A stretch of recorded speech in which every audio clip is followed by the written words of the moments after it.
when the bombs began to fall. Now where were you, my dear? Did you think a plane would come and save you from this wreck? I'm sorry, but you were wrong.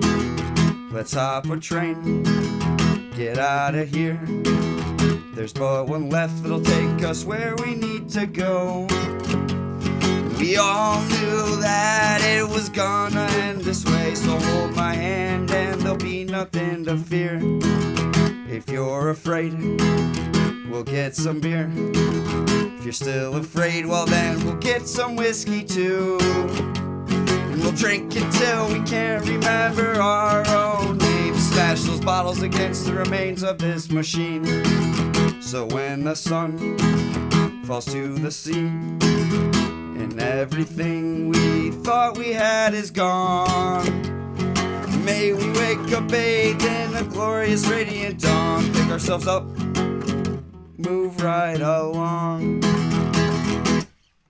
Alright, let's do this. Quickest podcast start ever.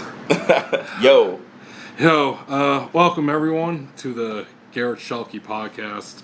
I am your host, Garret Schuelke, readjusting this again for maximum efficiency. And we are back here in Kalamazoo at Elmblad Media Group Studios. It's kind of always. And I am here with my editor, friend, psychedelic guru, and current champion of most appearances on this podcast, Yahoo! Zachary Elmblad. Indeed. Zach, how you been, dude? I'm alright, man. I had like a meltdown about all this fucking protesting and shit like that, so I had to cool my jets. What I perceive as a meltdown, or like my own personal meltdown. Usually I'm pretty metered in my responses, and like I like to be wordy and like generally positive, and I feel like at the beginning of the month I kind of fucking let the dogs out in terms of just me expressing myself and my personal beliefs, which I usually try to shy against. And I don't know, this shit's bullshit, man. There's a bunch of crazy things happening in our world right now. We will get to all that, yeah. But I have a big announcement, folks. I have just, as of today at 11 o'clock a.m., I have finished the fabled writer's retreat that I was doing, and I utterly fucking failed. Oh man, I don't think it's a failure. I want to know why you think it's a failure, but I have a counter argument to pose. Well, the main argument for this is that I want to go in there fully intent on finishing the first draft of the manuscript of my next literary novel. Mm-hmm. And I only got one chapter done. Oh wow. Yeah, I know. Well, I mean, any progress is progress. So that's my first counterpoint. Yeah. My second counterpoint is that maybe the experience, and this happened to me on my writer's retreats many, many, many times, the way that I do it. Oh, you've gone on writer's retreats. Well, and I can elaborate on this too, if you'd like. Oh, please do. God knows we need the time. So, what was the experience that became my third book, Borderline Vagabond, happened on a purported writer's retreat for my second book, which was then titled The Long Road Home, but ended up being titled A New Way Home. Which, by the way, folks, Borderline Vagabond, available online at Elmblad Media Group Studios and Michigan News Agency. That's true, yeah. I was going to comment on your post when you posted about Blind Grave Robber. Yep, where, guess what, folks? If you go there, if you have $3 on you, you can buy one of the 2 copies of my first poetry chapbook, Blind Grave Robber. Yeah. So, yeah, I think I gave him like 3 copies back in 2009 when I first moved here. Yeah, I did the same thing with over a decade later. Yeah, I'm sure mine are still there too. Oh yeah, they are. They would have called. They call you when they're gone, I think, and give you your money. I am positive they don't have my contact info anymore. It's been a decade. Yeah, well, I don't know. They're pretty organized in there, man. They've got their little system of envelopes and shit, so I bet that... Maybe. And to be honest, I kind of don't care. Oh, me either, dude. I spent that money a long time ago. Yeah. I was happy to have it in the store, you know? Well, you have a full-blown novel there. I just got a chapbook with, like, Reagan Butcher, Richard Brucken, Bukowski-inspired poems. Well, it's still something. Oh, yeah, it is. It's still something in the store, and it's so nice of them to do that, and, like, I love to support that place. It's been a staple in my life since I've been aware of it. Yeah, same here. I haven't been there in years. Oh, yeah? Yeah, for a long time. I try to drop in there and buy a couple of magazines every few months, maybe a paperback novel if I see one that sparks my interest. Like, I try to throw them $30 every quarter, maybe. Like, I like that place. I want it to stay there. Oh, yeah. All right. Yeah, that was a stupid interruption. I think it's totally topical, man. This is all literary stuff. Oh, yeah. Okay, so back to your writer's retreat. Yeah, so the adventure that transpired throughout the course of Borderline Vagabond, and, like, obviously I've spoken on how it's sort of an allegorical story, but most of it happened just not necessarily in that order and in that combination. But, like, I drove down to North Carolina to visit my buddy, and I was working on the manuscript of A New Way Home, and he had read it and made notes on it, and I was going to go down and talk to him and kind of, like, chill out and do a little bit of writing. And what we ended up doing is, like, driving across North Carolina and, like, getting pissed drunk and, like, hanging out with a bunch of strippers for, like, an entire night. And, like, there was no one else in the strip club, so, like, they were playing all the music that we liked, and, like, the 3 girls on staff were just, like, doing Jaeger bombs with us and shit. And, like, we were talking about life and, like, what it's like to be a stripper. And so all of that shit kind of came into this story that I wrote. And so I didn't accomplish writing at all on that trip. But because I had framed it as a writer's retreat and, like, left myself open to having just an experience hanging out with my buddy down there, like, it ended up becoming, like, something that influenced my writing and then became my third book that I'm super happy about. Like, I feel like I conveyed a lot of information properly that I wanted to in that book, and, like, I'm building on those ideas in my 4th one. And I think that if you go and you have a writer's retreat and it goes sideways and you don't accomplish the act of writing, then, like, you still have the time open and you're still in a new place and you're still kind of, like, taking in your surroundings in a different way than you normally would. And so you never know how this might affect your writing. Like, you could take it from an angle where, like, you develop a character that has writer's block, or, like, you never know how you're going to be influenced, or, like, how the adventures that you go on instead of writing are going to, like, turn back around and influence you and your work. So I think as long as you, like, let yourself relax and you go have a little vacation, if you wrote a chapter, man, that's better than writing 0 words, which is what I did in North Carolina. I just got drunk. Thomas Wolfe would be so disappointed in you. Yeah, he would. Okay, well, I guess we'll go into my writer's retreat. Yeah, what happened? Okay, well, to go to the origin of this, originally I go every year for about, since 2017, I've been going on, like, week-long summer vacations, because my job affords me that now. Mm-hmm. I get, like, 2.5 weeks off, PDOs. Paid day off. Yeah, it's their nice politically correct way of, instead of saying vacation. Mm-hmm. But, so originally, guess where I was going to go? Just, of all the places in the world. I believe the answer is New York City. Yes, it is. You totally don't know this, because I totally did not talk about it in previous episodes. But then, as you all know, the fake Chinese virus hit. What was the most recent one? Kung flu. Yeah. That he said. Jesus. Yeah, which is totally not real, despite thousands of people dying worldwide. Yeah. Exactly. Well, anyway, that hit, and basically turned New York, among other places, into the city of the dead. So I had to cancel that trip. But I still had the week off, so I'm like, okay, what am I going to do? I was trying to think of something. Because I knew I wasn't like going to go to a big metropolitan city. Even if I did, it's not like I could really do anything. At least like at night or anything. Because everything would be shut down or whatever. So I thought, hey, I've always wanted to go on a writer's retreat. How about I do that? And indeed I did.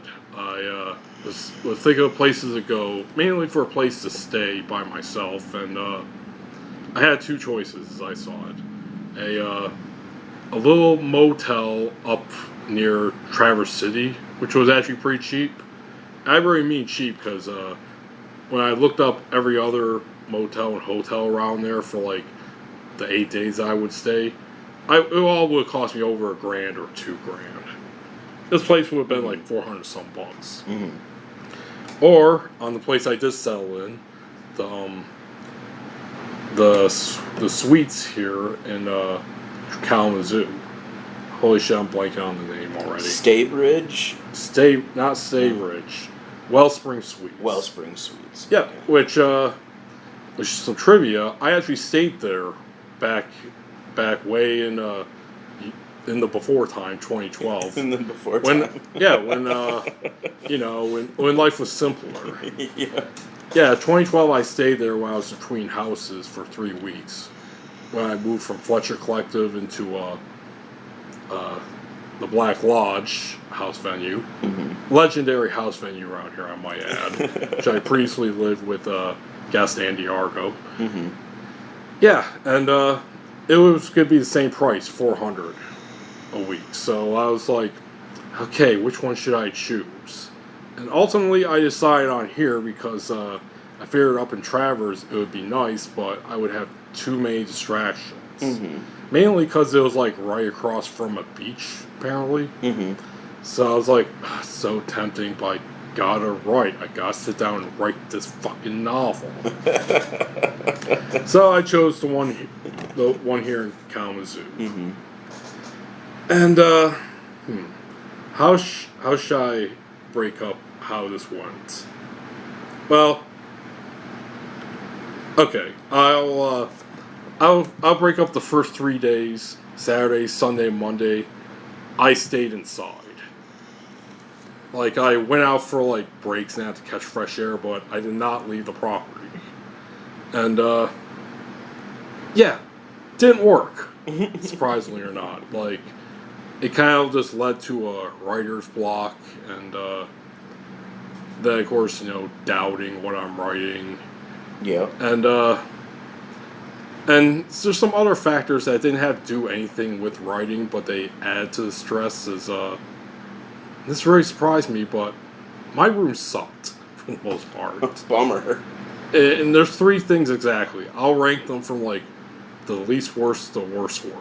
Okay, least worst, TV didn't work. Okay. Like, I don't know what the hell was wrong with it, but it just was not hooked up to cable at all. And I was like, oh, okay, I'm here to write, and I just watch stuff on my computer if I want to. And indeed, I did later.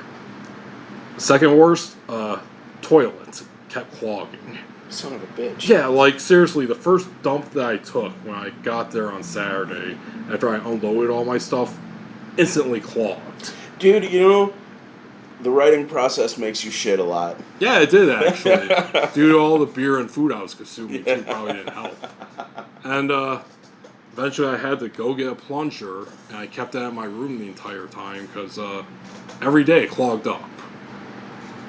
And then finally, the one that really deterred me the most, and what I think made so that I eventually started leaving after 3 days, the fucking bed. It was... You see, I slept on a lot of shitty beds. Some of them I would just call cots even, in hostels and that. This was an actual bed, but it felt like I was sleeping on a cot. Like, I would wake up in pain, like, entire body racked. Wow. And yeah, that's another thing that contributed, was that I was in pain for about 2 days.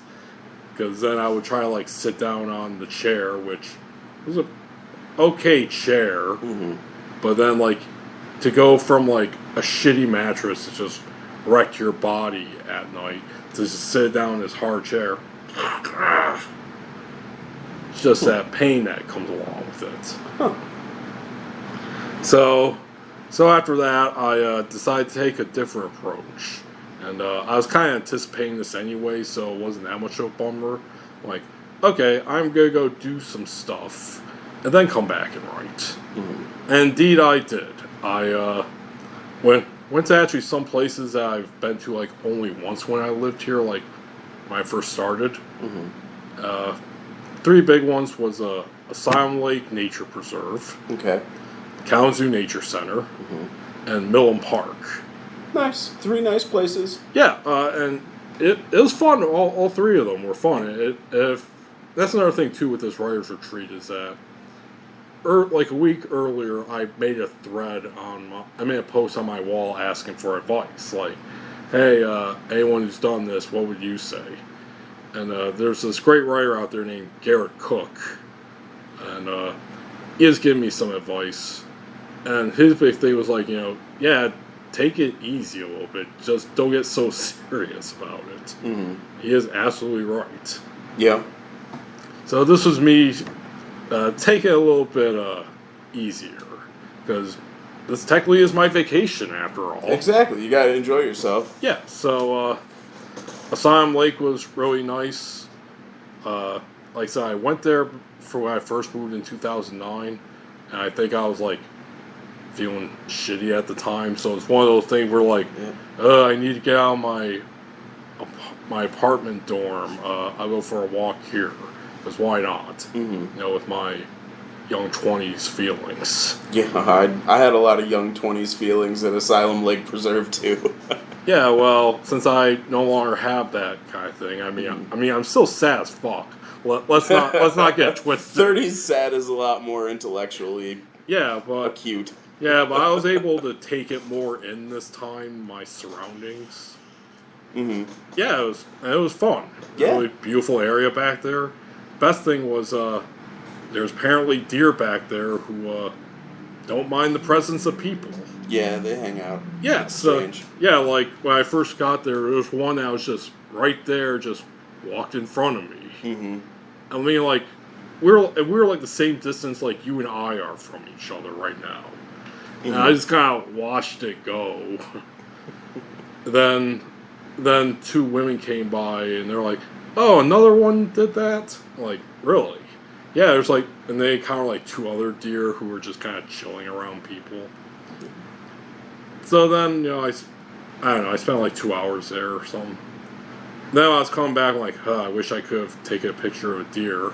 And I hear crunching, turn my side, and there's another fucking deer.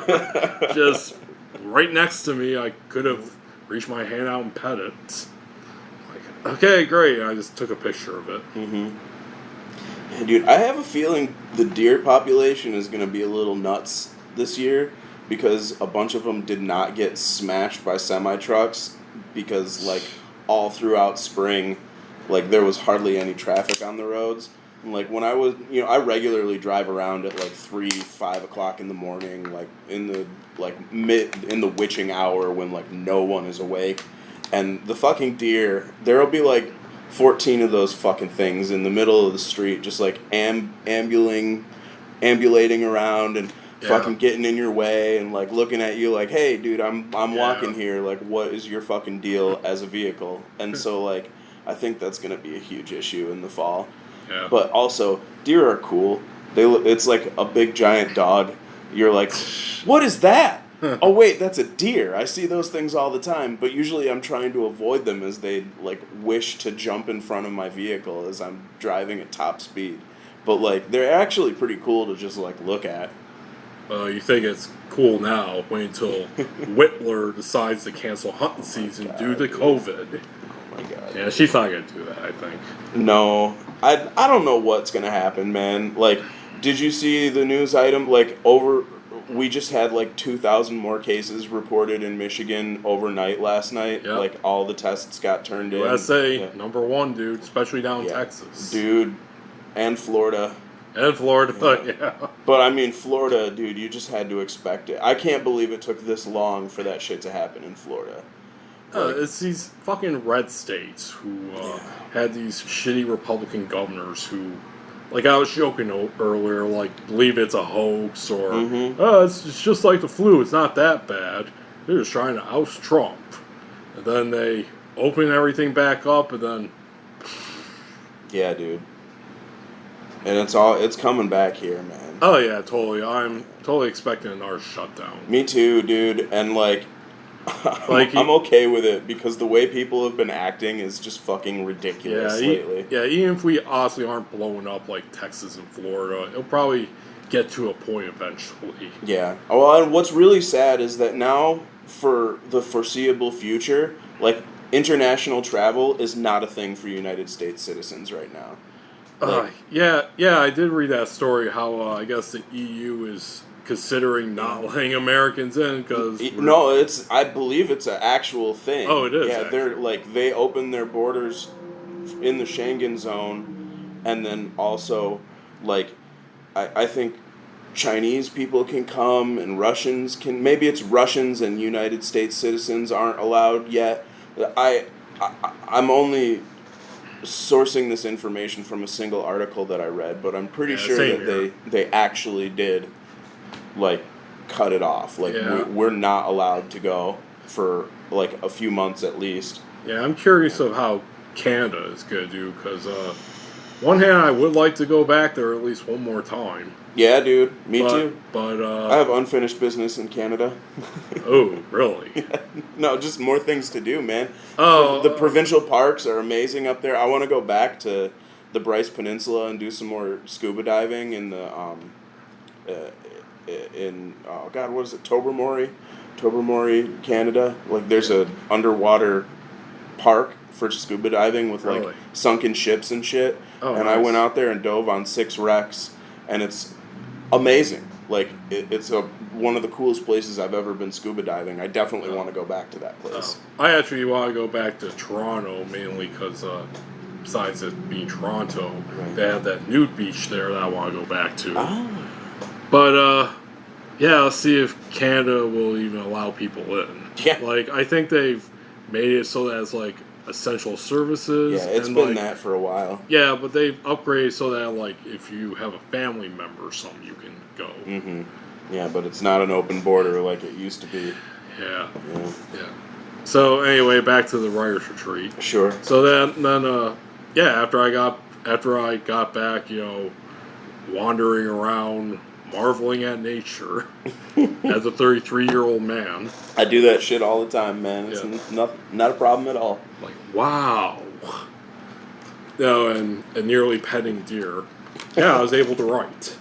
And one thing right off the bat that I think led to me, quote-unquote, failing this writer's retreat is 2 things. Another 2 things to add is, one, I'm a slow writer in general, so that's probably, it's not like Jack Kerouac, who was like famed for being very fast, in part because of drugs, and I guess he was just a master typist to begin with. Yeah, if we want to sidebar on that real quick, I actually listened to an audiobook of the original scroll. Oh, and really? I didn't realize how different it was. Oh, I own a copy of it. Oh, yeah, and it's fat. And everybody's names are the they're correct there. Names. Yeah, that was really cool. And then how the little bit about how the dog ate the last part of it. Yep. And so. And my first big week-long trip in Chicago, I went to the American Writers Museum right downtown. Mm-hmm. And unbeknownst to me, they had the scroll there. Yeah, and I stopped in my tracks when I saw it because I recognized it instantly. I was just I've seen it too. I know. Yeah. So I went there and kind of like at the Asylum Lake Forest Preserve, I kind of just stood there mouth agaped, Mm-hmm. while everyone went around me wondering what the fuck he's doing. Yeah, dude, it's very impressive. Yeah, but like, I honestly, dude, like, just because of how many times I've read that book and like how involved in my life that has become, and how much the other characters in that book and their like personal contributions to literary history also came about. Like at the end when it reads, I think of Neil Cassidy. Dude, I shed a tear. I was just like, man, this is so emotionally powerful, like, to get through this again and to, like, be an adult and have been influenced by On the Road specifically since I was in high school, right? I've probably read that book probably 50 times, and then listening to that scroll, like, completely re-engaged my, like, emotions about that book. Yeah, did you, you ever see the clip of Kerouac reading Mm-hmm. On the Road on that TV show? Yeah. Which actually was part On the Road, and like he snuck in some of his Visions of Cody manuscript in there. Yep. And yeah, he was nervous as fuck. Drunk as piss. Yeah, and he had like a thrift store suit on. Yep. But yeah, it was a really great emotional reading, especially at the end. Mm-hmm. When I think of Dean Moriarty, I think of Dean Moriarty. Yep. So good. Plus the Slim Gaillard stuff, like him using onomatopoeia to describe the sounds of saxophone, and then how he adds the aruni to everything at the end. Yeah. These were like the good appearances before he got like really bad, and he was on like, what's his name? Not Jeff Buckley. William Buckley on his show. He's like, I think the Vietnam War is a conspiracy to send jeeps to the Viets. Like, it's like, God, holy shit, dude. Yeah, he did not do well in the late 60s. Yeah, he certainly didn't do well because he died then too. Yeah, exactly. But yeah, I am not a fast writer unlike Kerouac. Mm-hmm. I am slow. Which, coincidentally, Ernest Hemingway was a slow writer. Mm-hmm. He admitted that. And look what happened to him. Well, okay, don't look at what happened to him. Look at his literary contributions. Mm-hmm. He did not end up well either. No, dude, and I mean, that's kind of the big problem with how people interpret On the Road, because ultimately living a life like Jack Kerouac lived his, you end up dead and alone and with a cirrhotic liver. It's not a model of how to live your life. Well, maybe not. Like I say, there's a lot of other factors that were involved. Sure. Not just him going out and getting his kicks on the road. No, I'm not attributing it to that. I'm attributing it to his entire way of approaching life, like the escapism and like the unwillingness to like live up to other people's expectations of you, and the like sort of drowning in your own personal like epistemological studies and stuff like that, like chasing some type of supernatural truth that essentially is unknowable and should have been demonstrated so by his travels, but like he didn't get it, and he ended up swirling around in this like sadness of like wishing that he could still recreate those like eye-opening experiences that he had Oof.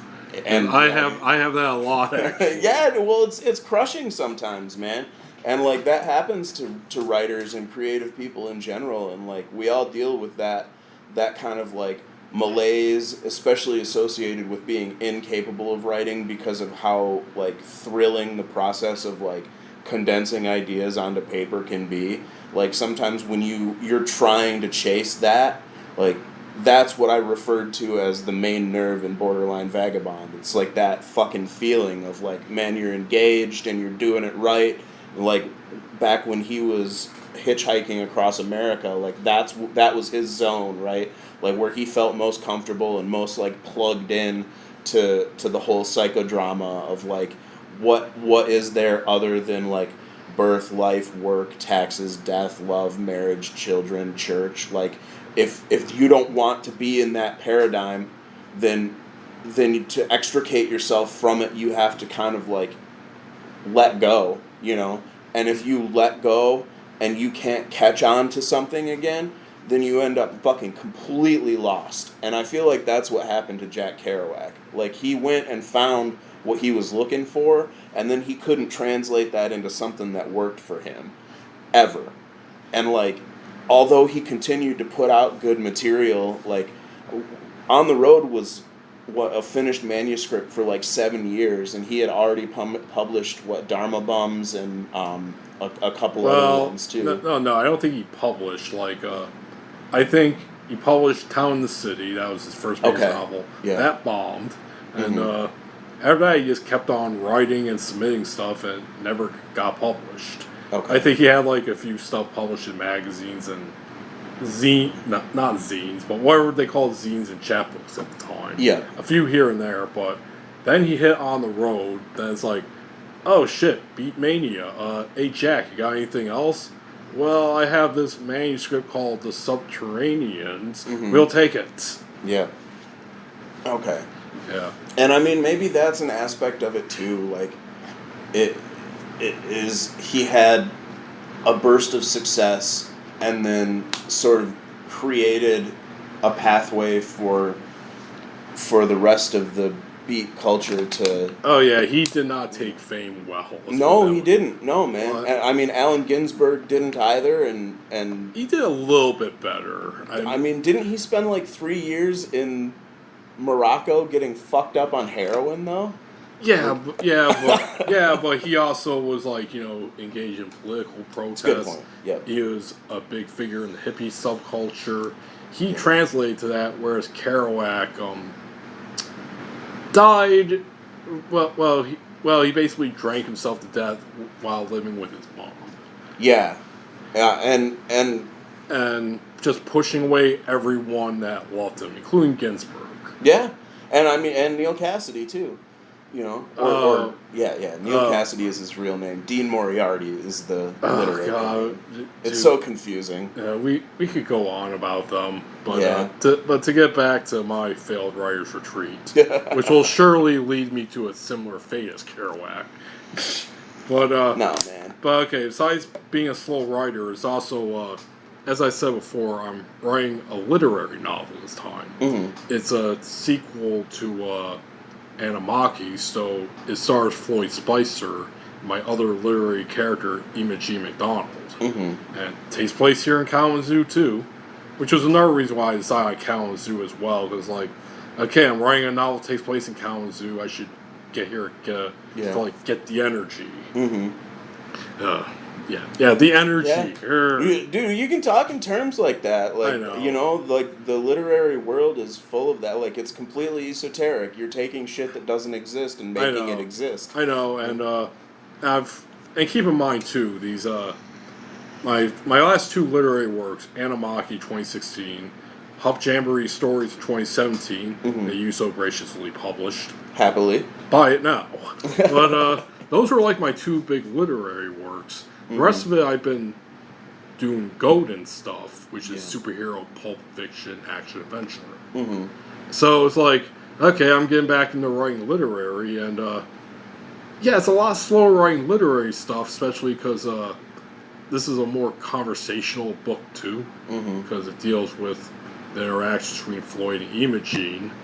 So there's a lot of talking. Yeah, writing big chunks of dialogue is hard. Yeah, that's the thing. So I'm writing big chunks of dialogue, whereas before it's like, go and punch him in the stomach. Mm-hmm. Fuck you, he yells, kicking him away. There you go. Which one, dear listener, do you think is much more fun and quicker to write? Yeah, man, I feel you. I struggled with trying to punctuate dialogue with like inner monologue and like descriptive language. Same here. I'm trying to as always, I'm trying to make it exciting because aside from Hemingway, my big modern influence, my favorite living modern writer is Haruki Murakami. Mm-hmm. And one thing I like about him is that he makes it so that it's just not dialogue between two people. Like, you can really feel what's going on there, because he mentions, he makes notes of, like, what's going on. Like, I reach for the coffee. Then he says something, take a sip, continue talking. Mm-hmm. And that's why I like doing my work, because, you know, it's a lot better and more real than, you know, just two back and forth dialogue. Exactly. Else. Yeah. Like someone walks across the room, or they like interact with an object in the setting. Yeah. Yeah. Like right now, I'm drinking this water. Yeah. And if I were to write out this scene, I would say like, I said this as I reach out for the water, take a sip, as I was saying. Yeah. I mean, and you could also describe the room around you, like what caught the gaze of the narrator, or what caught the gaze of one of the characters. Oh yeah, like, totally doing that. You could use that for dramatic foreshadowing and all sorts of stuff like that. Yeah, and well, one good thing about this is that this retreat is that I really tightened the outline to the point where like I know I'm gonna write, except for like a few details. And I would say I only got one chapter done, so let's see, I got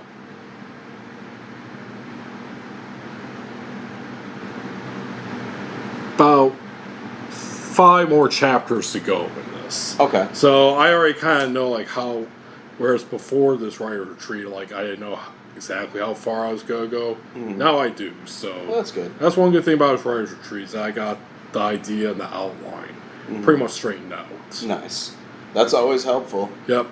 So after the day after I visited Silent Lake, went out to Kalamazoo Nature Center, which is another place I only went to like once. And that was fun there. Spent our 2 hours walking around. Yeah. Coincidentally, I picked the most difficult trail apparently that the Nature Center has to offer. Nice. And it was beautiful, I will give it that. Especially, I think it's called like the Bluebird Trail or something. And yeah, it was epic. Nice. And it brings out the beauty in Michigan that you really only see during the summer, I guess. Especially like the way the fields are blooming right now. Yep. Like the song Wild Mountain Time might maybe like go through your head. Like a good version of the folk song, not like the shitty Ed Sheeran cover that I saw on YouTube this week when I was looking up a version and possibly put on that post of mine. I was like, oh god, Ed, stop. Ed Sheeran. Yep. I generally do like him too, but he's put out a lot of shit in the past few years. Man, so, you know, I've been a metalhead since I was a kid, since like 1996, right? Oh, really? Yeah, and like... Let's talk about Ed Sheeran here, metalhead. Well, here's, like, the reason I interject here is I've been playing in a cover band here at the Park Trade Center every Wednesday. And really? Yeah, just for something to do. So behind Garret is my electronic drum kit that I've been putting together for the last few months. That started out as a practice kit, but now I use it to play in these cover bands, right? And so we've been covering like 60s, 70s Americana tunes. Like there was some Johnny Cash in there. There's been we did Steve Miller Band the other day. Like, you know, the only good song is Abracadabra. We did Jungle Love. And you know, we do maybe 30 tunes throughout the course of 3 hours, just kind of like everybody else is drinking. I don't do that these days, like, you know, so it's a real laid back kind of atmosphere. Some people come every week, some people don't. Like, I don't always make it either. Like, I started out just hitting a cajon and then eventually got this electronic kit going, and like that's that kind of like pop tune sensibility that like music of our ages that Ed Sheeran is doing, you know? Like, I don't know, man. It's so weird because like music is built on that stuff, and then you end up getting like weird holes of genre like metal music where it's like only aggressive, but also there's like aggressive sounds put to like beautiful music or like ballads or love songs or things like that, but it's all kind of framed in this like really fast, like big loud tones, like harsh dynamic range between lows and highs, and like when you have pop tunes, it's all about like chord structure and like the process of writing lyrics that inspire certain feelings and that kind of stuff. And so like my approach to music has always been like write it grandiose, like make it big, it's got to have an epic storyline, and the music has to be influenced by a number of things, and it has to have multiple instruments, and like things just need to be like intricately woven. But like you don't need that to tell a good story or to convey a mood. It's more about like being interested in virtuoso playing and like high production value. And when you revert back to this pop sensibility, it's kind of freeing as a musician to like play all those tunes. And so now I understand a lot more like why people like that can just tour around with an acoustic guitar and like whatever backing band and just play shit, because it's all these like heritage music tunes that you play, like chopping out you know, your experience with your buddies, like learning how to play all these chord structures and like different playing patterns for a drummer like me, and like different feels and vamps and stuff like that. And like although that music is cheesy at surface level, a lot of times there's like a rich heritage of like it inspiring people who like learned campfire tunes and stuff like that. So it's easy to like talk shit about Ed Sheeran because it's irritating. I think you've given the most passionate soliloquy in defense of Ed Sheeran I've ever heard. Yeah, dude, well, see, my thing was always Christina Aguilera. That's who I always wanted to. Really, I thought it was Katy Perry. I mean, sure, Katy Perry too. That maybe would have been 10 years ago or 8 years ago that I was more into Katy Perry. But like when I was learning production, like as an approach as a studio engineer, like recording other bands. One album, Christina Aguilera's album Stripped, was mixed by Dave Navarro and produced by Dave Navarro. And it's just an amazingly recorded album. And everything sounds so cool. And like, it's hard for me to qualify that statement, but it's just, to my ears, like the frequency ranges represented and the studio tricks, like in terms of compression and effect processing and like reductive equalization, like it's just really, really well executed.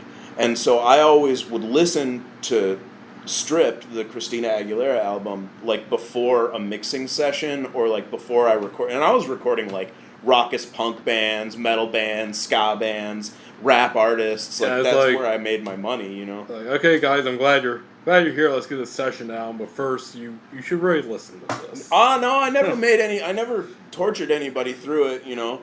I understand people didn't want to listen. The rest of Conrad Twitty band just kind of standing, you know, like, just let Zach have it. I think I displease those guys sometimes with the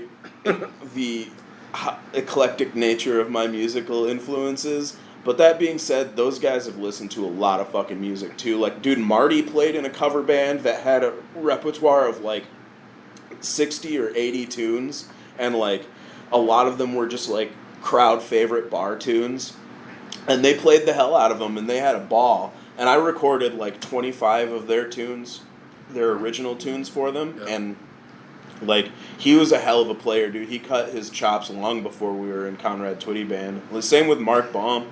That dude, like, he's a guitar prodigy. Like, the way that guy fucking thinks about music and tones and, like, how like, melody lines interact with lyric lines is just inspired. And, of course, DJ wrote all of those songs. Like, it's all his brainchild. Like, all those lyrics are his. You know, he's been playing in bands for 20 years. All this, then, Zach Elmblad. Hey, guys, let me go on a 30-minute rant about how this Pink album brings about existential reality. Dude, they would show up, and I'd be blasting ICP, I'd be blasting, whatever random shit in that. Because, like, it was all my speakers and shit, so, like, I'd go in there. My speakers, my rules. Right. Well, that's it. I would show up an hour and a half early and start listening to music and get inspired.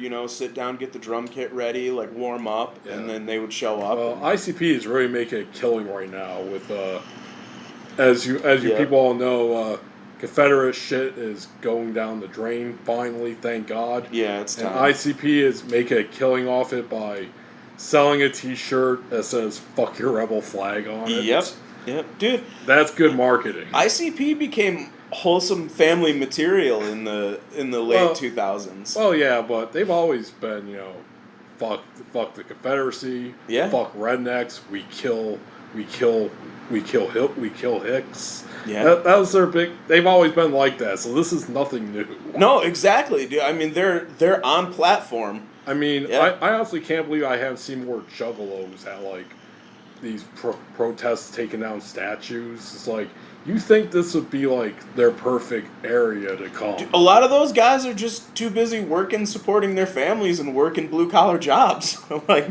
Being honest, those dudes are just... I mean, bring out the hatchets to bring them down. Yeah, I don't know, man. I had such a positive experience with when I brushed up against the ICP community.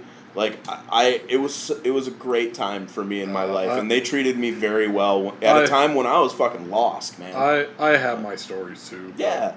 Actually, I'm really glad that we had this little side talk about music because you see, not only with this Writer's Retreat, but anything else, I listen to Spotify most of the time. Mm-hmm. And when I'm on my laptop, I can look at people that I follow or followers, which you are one of them. Yep. So my shit's going all over the place. Yeah. Coincidentally, you and I were at the same time listening to something. So, so when I checked out, you were listening to a lot of Thin Lizzy.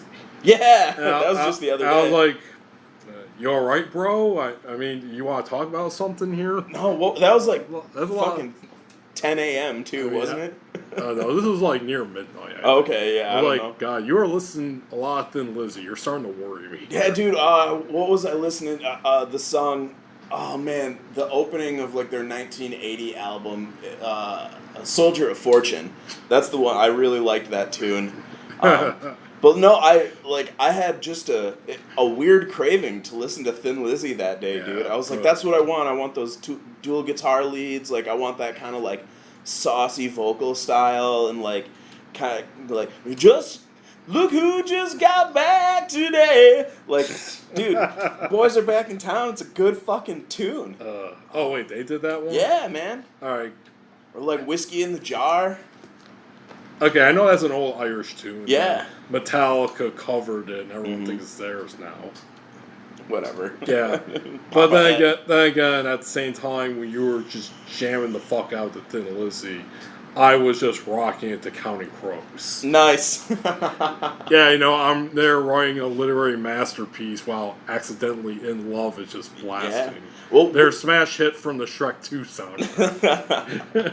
I started listing the albums that I listened to while I was writing my books in Borderline Vagabond. Oh, I'm actually doing something like that now. I'm just listening to artists, though. Okay. So I'll probably put that out after I finish this first draft. Nice. Yeah, I like to include that because it kind of it lets you know where my headspace was at when I made the work, and I've ever since I digested the whole thing going on with Neon Genesis Evangelion in my early 20s, and how the story degrades because of pressures on the studio and because of the mental health of the author and his own questioning of reality and how people form thoughts about each other and social interaction. And one of the things that I learned that came out of that is this concept of you put the work out in the world and you have your own interpretation of how it's supposed to what it's supposed to mean and how other people are supposed to understand it and react to it. But in reality, you only have a modicum of control over how people interpret your work afterwards. Yeah, well, last year when I was like I said, I've mostly been writing Godin stuff until now. Yeah. You know what was my number one artist I streamed the most on Spotify? And I know it's because I was writing Godin at the time, because, yeah, I listen to this artist a lot. You know, just take a guess. Linkin Park. Oh, fuck. See, you are not only a guest on the show, you are a big fan of the show, because you remember that. Even I was surprised. I was like, wow, I listened to a lot of Linkin Park there. I mean, they make good music to write fight scenes to. There's an old joke where back in the day where it's like, put the Dragon Ball Z clips to the Linkin Park song. Yeah. I have like Goku tribute, numb, or something. So in my more offensive youth, I always had an insult for music that I thought was overly sappy, and or like people who were being overly emotional. Yeah. And I was like, Yeah. I would refer to people as the type of person who would cry to themselves in the shower and cut themselves listening to Linkin Park. Yeah. That. And yeah, like really, the only like really cringy song that I would say, that Linkin Park has is I'll here guess the song name by the lyrics, okay? Crawling in my skin. That is the one that we would refer to. That's really, it's just the chorus there, Chester, you know, crawling. Yeah. Then the rest of the music and even Mike Shinoda is still good. It is good. I personally really can't stand In the End though. It's still good, but I've heard so much. So even my hometown radio station to this day still plays that fucking song on the radio. It's like doesn't even matter. It's like, God, move the fuck on. So Linkin Park, man, their first record, I was a Streetwise representative for them. And I think I've talked about this on the podcast before. So when I was like... No, I don't recall. Okay. I'm the host of this podcast. All right. And I don't recall it. Maybe not then. So when I was like 14 to 16, I was a teenage street team representative for a media company called Streetwise. And what Streetwise was, it was for alternative and hard rock bands. And it was a, like... distribution platform for new artists or artists kind of changing genre or like the best examples here is I did promo for Radiohead's album Kid A, and then I did promo for Linkin Park's first album. I did promo for the band Shovel. I did promo for the band everyone remembers. Shovel. Head Planet Earth, or Head PE. And what would happen is about once a month I would get a package in the mail that was either like maybe 500 stickers or 200 cassette tape singles or like a later on maxi singles, like CD singles. God, who else? Spine Shank. Spine Shank. Dude, Puddle of Mud. Oh, God. What have you done? Yep. Payable, POD, Payable on Death, Seven Dust. Well, Puddle of Mud, especially now, like, can you imagine giving out a single to, like, his cover of About a Girl? No. Free! You know, this was like 1998, 1999, 2000 that I did this. Yeah. And, like, it was interesting because it was something that you signed up on through the internet, and it was the first time that like something that I did on the internet correlated to something that happened in real life. And like I would go to the mall and like find alternative looking teenagers and just be like, "Hey man, check out this music." Like how's it going, cool kid? Yeah, exactly. And well, I wanted, there was a whole like teenage thing going on there where like I wanted to reach out to people that were like me because I didn't interact with other metalheads or like people who listen to hard and heavy music. Like I didn't know anybody that was into that stuff. It was something that I had discovered by myself and wanted to share with other people. So it was really cool to be a part of this thing because I could just like, I'd go out and like, if someone was wearing the fucking Jinko jeans and like a Hawaiian shirt or like had spiky hair or like one of those ball necklaces You know what I mean? Like, it was like steel balls on a necklace. You'll still find those people around today, but we call them boogaloo types. Yeah. The world is a different place, man. I know. You know, back in the day, you could wear Hawaiian shirts and listen to Limp Bizkit. Yeah. Now you want to overthrow the government and install a fascist dictatorship. That's not what I'm into. Times have changed. Yes, they have. But Trump 2020 Chinko jeans. But the only reason I bring that up is because Linkin Park was one of these bands that it was their first album, and I don't remember the 2 songs that was on it, but it was one that became one of their mega hits. One Step Closer. Yeah, that's the one. Yeah. I'm about to break. Yep. Oh man, people love that fucking song, dude. Oh yeah. And like I would be like, have you heard of Linkin Park? And they're like the city?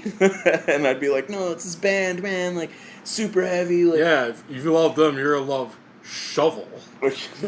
I would do it, dude. I'd have like a little pack made up. Like, here's a couple stickers. Like, here's a CD. Like, no, I didn't get paid for this or anything like that, man. Like, I was just like a culture purveyor. Like, I forget how they referred to us as, other than just the street team. Sucker. But no, I mean, I guess so. But that's the way that music that you found out. Like, at one point, I received 15 copies of an Avril Lavigne music video. Let Go. Oh, the album. Yeah, no, Skater Boy, I think was. Oh God, that's a good song.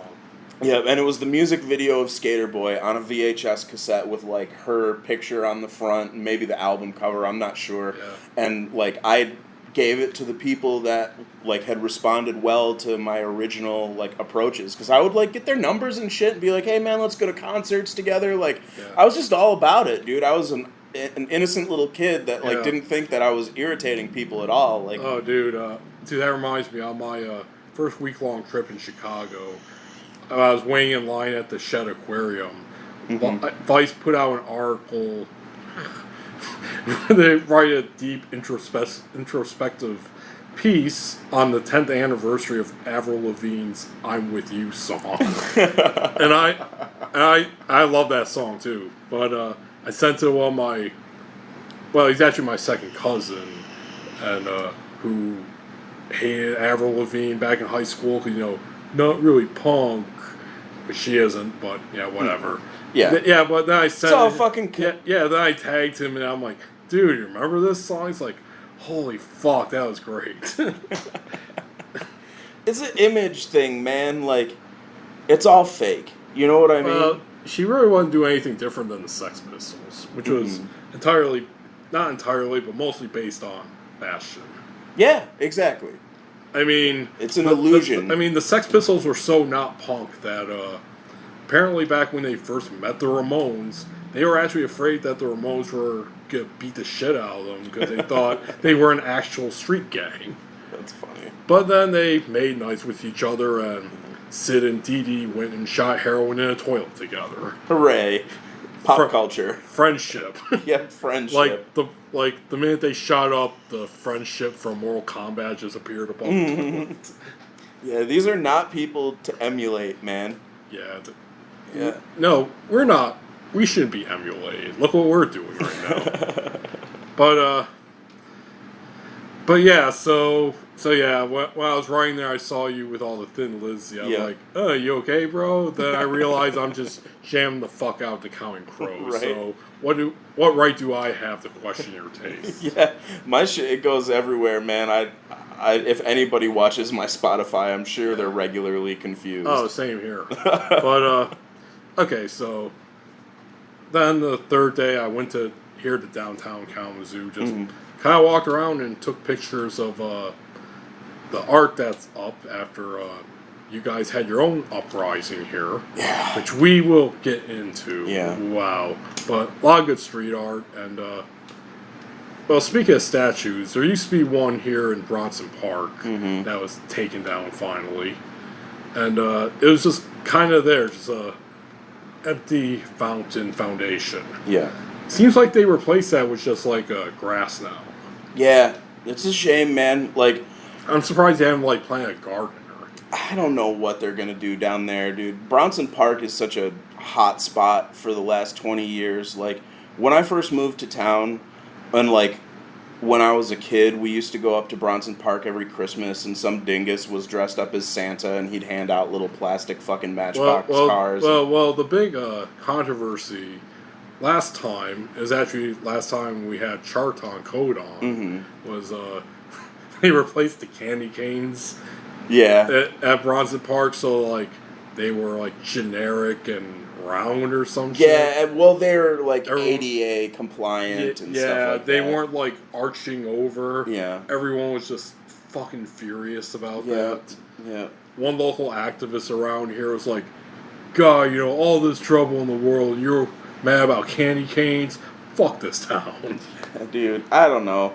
Like, that's the thing, though. Like, Bronson Park has been super contentious, and, like, for a long time there was a significant homeless population there, and then what was the Occupy movement took over Bronson Park at one point, and well, that was actually a couple of years ago after Occupy, the Bronson encampment. Yeah. Well, but they also, that's where it was headquartered when Occupy happened, too. I took part in the Occupy movement here. Actually, we were more stationed in front of what was Bank of America at the time. We were branched right downtown. Okay. Right on the corner of Michigan and the street that's shut off at the moment. You know what I'm talking about, right? Yeah. I do. Like, we did have, like, meetings there and that. Actually, our last meeting, oh, God. We had, like, some boomer types that were there who thought, like, they were going to, like, talk about the real stuff that has to be confronted. And, this guy's, like, comes up there, he's like, we got to talk about the real stuff that's going down right now. What about the bankers? We got to talk about them. What about the Zionists? Wow. And this friend of mine who is a Jewish gentleman, I saw him, like, I didn't even, like, intentionally look at him. Like, I just looked over at the moment where he said, like, these international bankers. Like, he rolled his eyes, like, please don't talk about that. That is anti-Semitic dog whistle, blah, blah. Then, the guy, I'm not racist. They just left it off. Yeah. Because, Occupy Kalamazoo was not going to take on the Illuminati, I guess. Yeah. So what's crazy, that Bank of America building, it got, like, remodeled, and actually in my job as a real estate photographer, I went and took pictures of that building, and I got to go in the vault downstairs, and it was fucking bizarre, dude. Because it looked like, it was like a 1940s vault, and, like, it had been water damaged, and, like, the process of everybody, like, moving out of that building, like, all of the safety deposit boxes were, like, haphazardly scattered all over the floor, and it was, like, one of the most dystopian scenes that I've been able to photograph in my career. And, like, I'm sure they didn't use any of those pictures to, like, try to sell the building, right? Yeah. But, like, it was so cool to go down there and, like, take pictures in this old-ass vault that was, like, leaking water, and it had, like, a bunch of broken old-ass light fixtures in it and stuff. But, like, since I dance on both sides of that razor's edge, like, that type of thing happens to me all the time, where, like, I'll spend the entire night consuming anarchist media and then go take pictures of, like, wealthy Chicago landowners' vacation homes on the Michigan lakeshore, and, like, it's a very bizarre way to see the world around us. Well, yeah, I mean, that's kind of what you do when you interact with the real world, unfortunately. Yeah, exactly, yeah. But, yeah, so I was downtown, take pictures here and there. Win the Michigan News Agency, and oh shit, my chapbooks are still here. And that was really it. I kind of got rained out on that day, since it came out pretty hard. I have to ask you, I don't know if you know or anything, but dude, what happened to the building that the Strut and Rupert's was in? Like, it's condemned now. Yeah, dude. Well, he closed it right before the pandemic because he was going to turn it into, like, a marijuana social club. Yeah, he was already doing some of that. Yeah, exactly. Like, on certain nights of the week right after legalization. Yeah. But I don't know exactly what happened. Like, I looked at the condemned sign. It said, like, fire damage. Like, oh shit! What happened? Like we were talking about like nostalgia and like getting caught up in it, feeling sad and shit.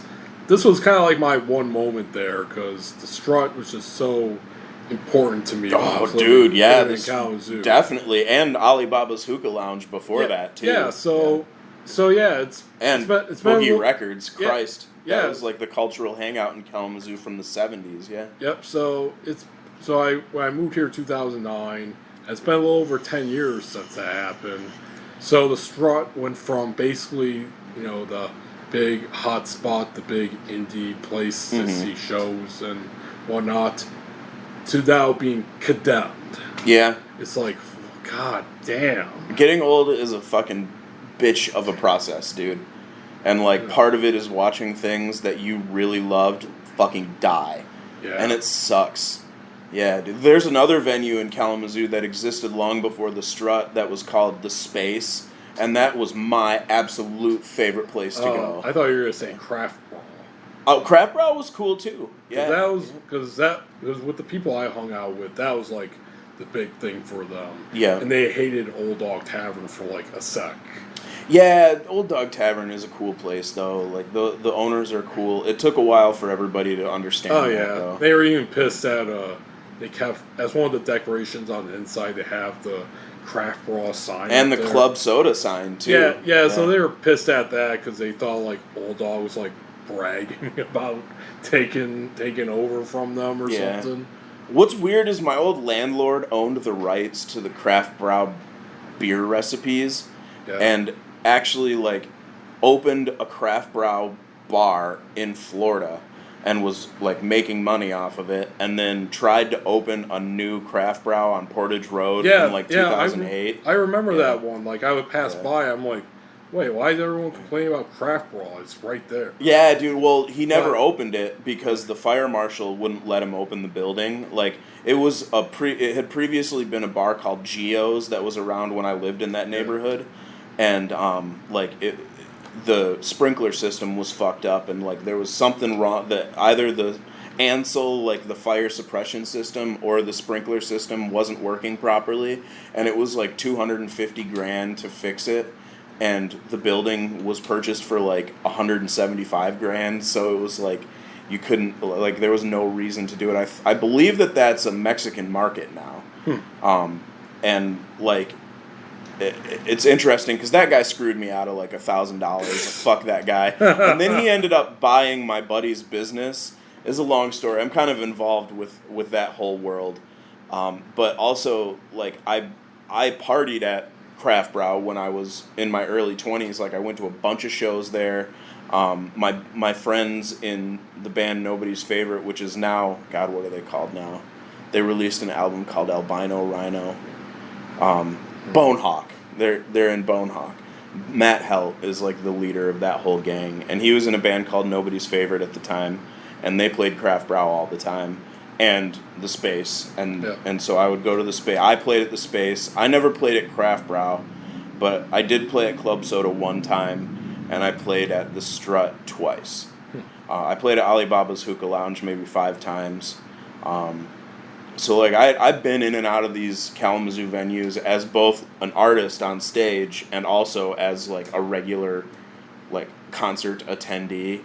And I'm super nostalgic about the Strut because that's where Kenny and I had some, like, our only filmed performance was at the Strut. Like, many of our audio recordings were from the Strut. Like, I have a bunch of bootlegs from, like, going to the Strut. I recorded a Boron Nuzzle show. Sid Redland. Yep. His project. Yep, exactly, dude. I met, oh God, what are the 2 brothers from Ohio that are like pop superstars right now? What is that band called? Oh my God. Jonas Brothers? No. They're one of the most recent videos, there's like a kid riding a big wheel around. Wait, they weren't called the Twins, were they? No. Okay, because you would know exactly. They sold out the Van Andel like 3 years ago, and like I saw their first tour. They opened for My Dear Disco at the Strut. I have no clue, honestly. Dude. Wow, God. Another side note. There were two guys called the Twins around here, and they were scam artists. Huh. You ever heard of them? No. Yeah, they, well, in Grand Rapids, they had a... 21 Pilots.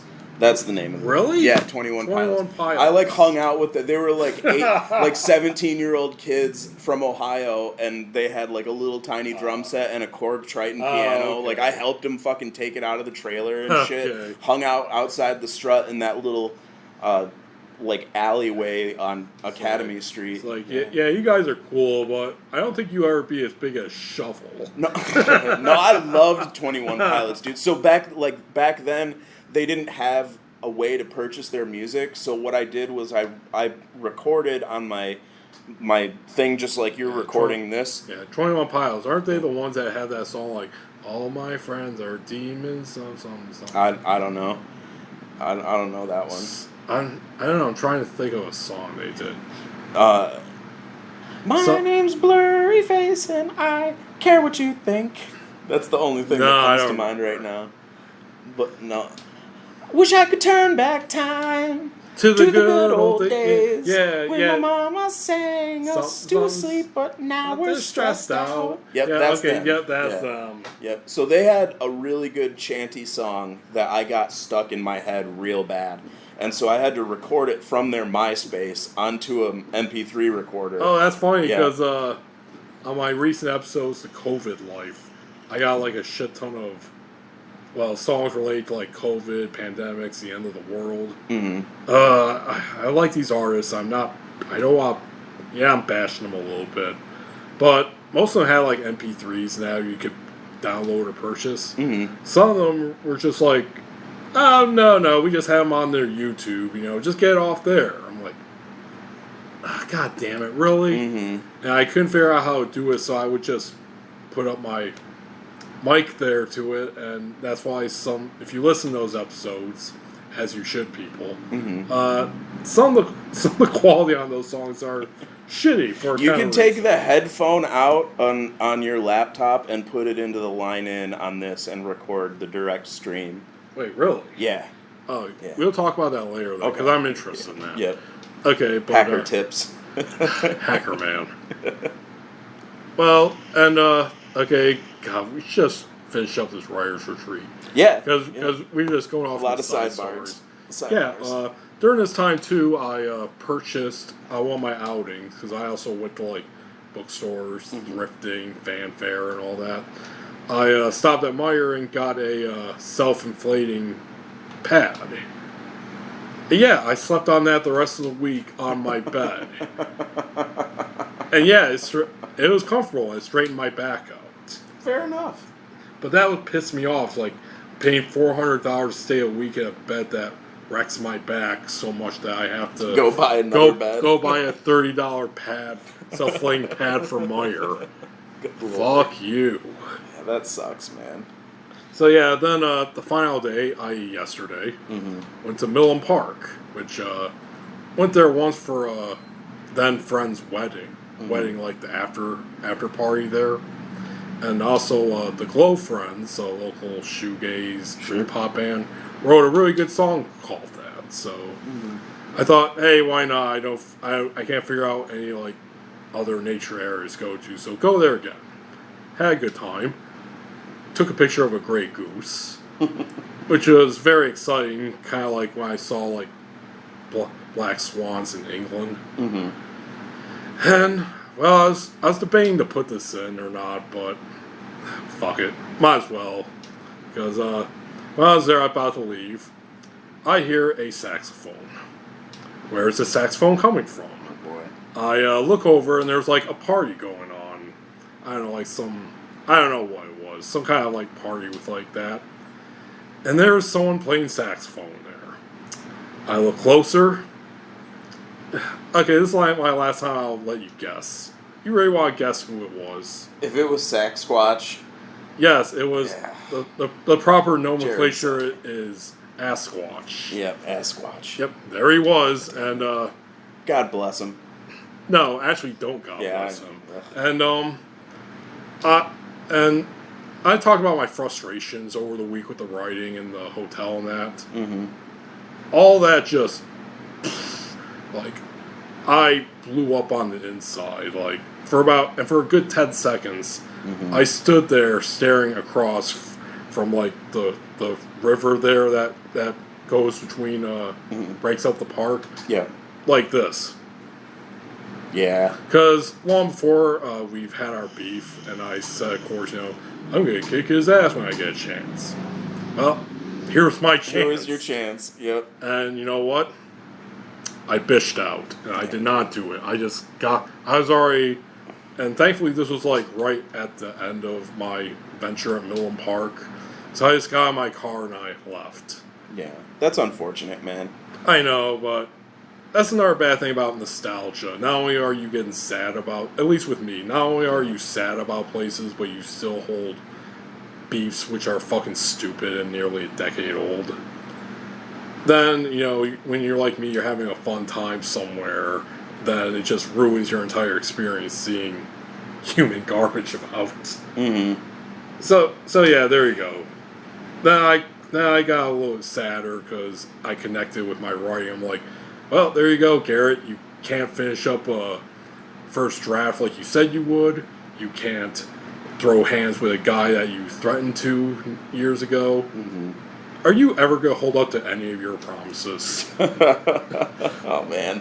Then I got out of that after I went to Fanfare and checked out some comic books. Yeah. Well, man, it's easy to say you want to beat somebody up and feel that way, but when you're just a nonviolent person to begin with, like when you're actually approached with a situation where you could beat the Christ out of somebody, you could shove that fucking saxophone neck straight down his throat, I will say this, too. But we've talked, when we had our private chats about him, we discussed his musical ability. And I'm far from like a jazz expert. I'm just a very casual fan. I will say this: if they actually paid him to like walk around doing music for them, which I think was what they were doing, unless he was busking, which kind of a hard thing to do at Millen Park. Yeah. But I'm like, wow, he kind of ripped you off because he's kind of doing shitty right now.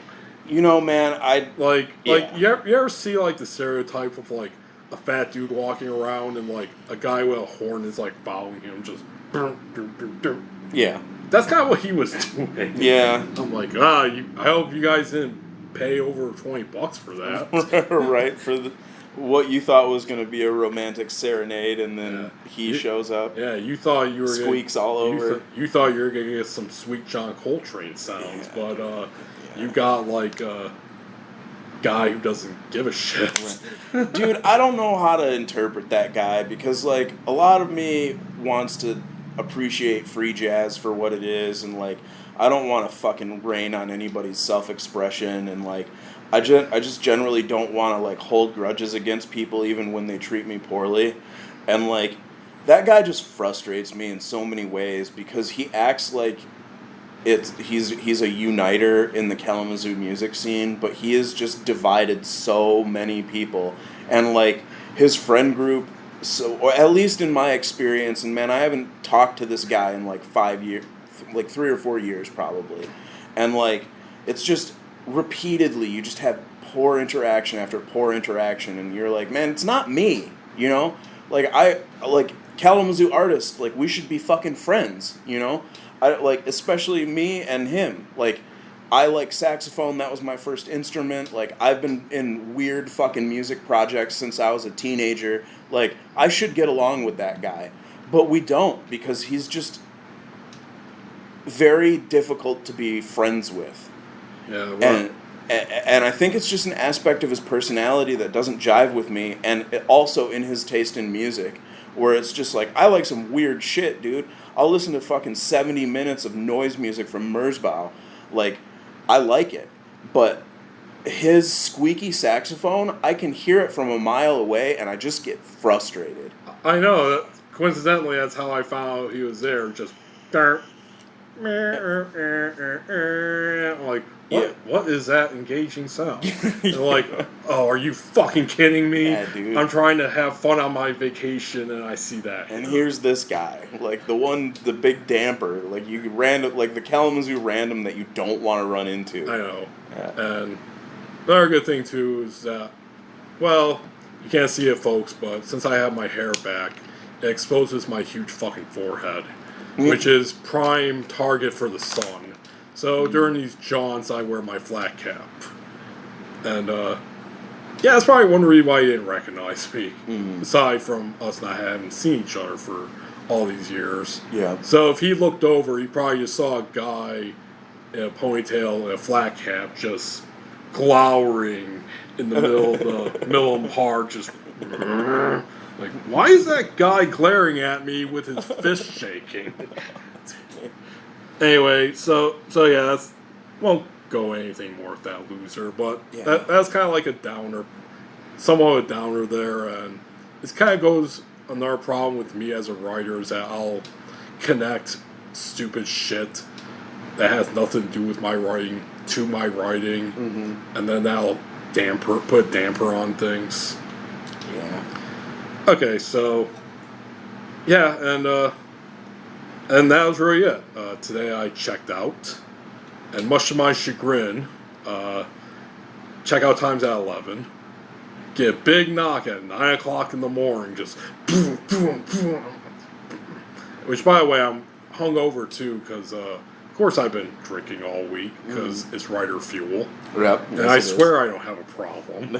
Why are you looking at me like that? Stop fucking judging me. You think you're fucking better than me? When they knock at 9 o'clock in the morning, I prefer to answer the door completely naked, and usually they don't come back. I don't have that courage.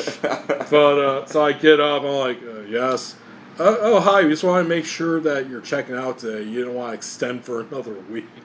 Like, no, I'm checking out today. Don't I got till 11? Oh, yeah, you do. Okay, bye. And then I couldn't go back to sleep because fuck life. Yeah. There you go. Cherry on top. Wow. That was my writer's retreat. I did have some fun things, especially with the walking around at the parks and that. But I just kind of learned as a writer that I guess at this moment in my life and career, I am not a marathon writer. I just cannot sit there and even if everything was perfect, like, you know, the perfect temperature in the room, the perfect bed, you know, I just don't think I could just sit there and fully concentrate like, say, a Kerouac would, like he did with On the Road, where I think like, what, it took him 7 or 8 days to knock out that entire book. Yeah, there was some serious drug intake involved on that too. Oh yeah, he did a lot of drugs. Yeah. And even like The Subterraneans, which is a novel, he knocked that out in 3 nights. Yeah, I just can't do that right now. Yeah, no, my first 2 books I wrote very quickly. My third one took 4 years.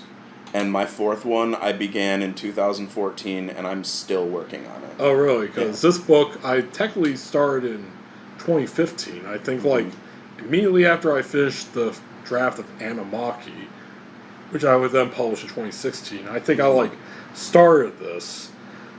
That's been, like, on and off until now.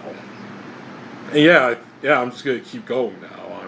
I'm going to try to finish it this month, because if you think about it, took a week for me to finish a chapter, so well, I said I had like 4, maybe 5 chapters left. So yeah, I could possibly finish this up in July, maybe August. It's kind of what I'm aiming for now. Yeah. And be honest, like, maybe I'm exaggerating a few things here, but I would kind of consider this a failure of a retreat, but I'm really trying not to get down on it. And I've spent hundreds of dollars on failing shit anyway, so $400 to sleep in a shitty bed and get 1 chapter done isn't that big of a deal, I guess. Nah, man. Nah. It's the experience. Yeah. So, you want to take a quick break? Sure. Use the bathroom and that? Yeah. Alright, folks, we will be right back.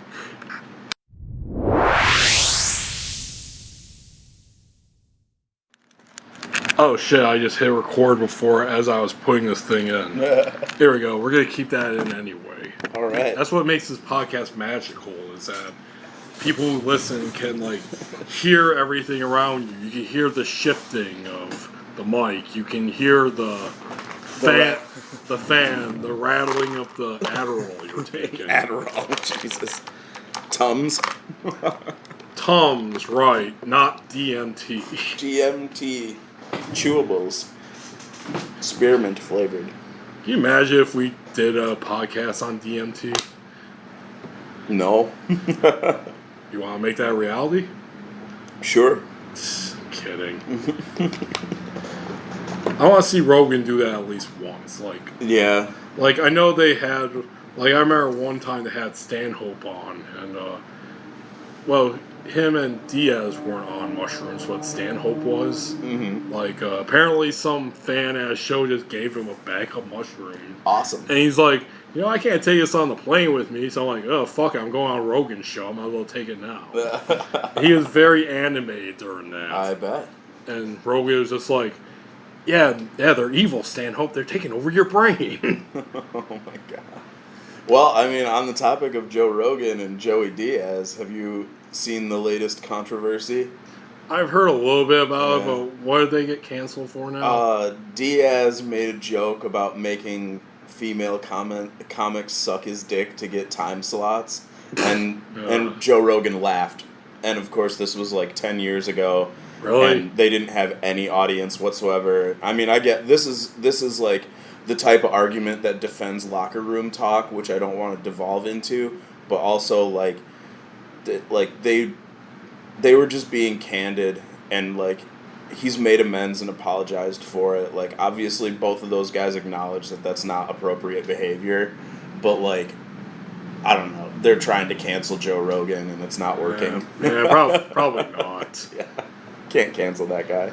And cancel culture is pretty just superficial anyway. Mm-hmm. Like, and even like the big ones that you think are people getting canceled, like say Bill Cosby, it's shit that they've done goes beyond that. Yeah. So. Yeah, I mean, well, we can't cancel either of our like presidential candidates that have active sexual assault allegations. Like, oh God, it's very frustrating, dude. Like, because like obviously as like 30-year-old men, like we know that's not how to treat other people just in general, but like you just have, man, people are just fucking awful to each other, and like the fact that sexual assault happens is just fucking depressing. I mean, as a man, like it happens to us too, but not nearly as much. And then, like, to just hear those stories, it's like, like, I could be described as a good dude, and, like, all of the fucking emotional baggage that is along with that. And, like, it's really frustrating sometimes to hear those stories and allegations as, like, a person who's, like, always tried to be caring and, like, nurturing in their like, like personal relationships and stuff like that. It's like, fuck, dude. Like, it's a scary world out there, and shit happens to people, and it's fucked up, and it's sad. Well, the latest one is I forget the actor's name, but he was like that one dude from that 70s show.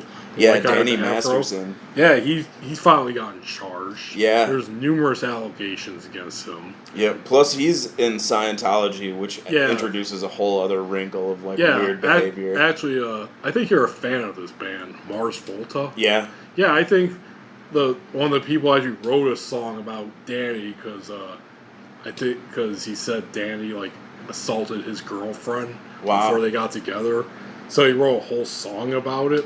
Huh. It would be hard to interpret any Mars Volta song about anything, really. It's very hard sometimes. I think lyrics it's are word soup. I think it's Mars Volta. Sure. Or it could have been like one of the other Mars-based bands, like at the drive-in. 30 Seconds to Mars, Bruno Mars. Oh yeah. There's a lot of Mars-related related bands and singers out there. Yeah. It's a planet. Jeez. Okay, so let's get on to some other stuff. Okay. Yeah, a lot has happened here in Kalamazoo since our last podcast. Yeah, dude, shit. Yeah, basically when we last podcasted, it was after in Grand Rapids we had our big uprising. Mm-hmm. And here at the same time it was just a peaceful protest. Yeah.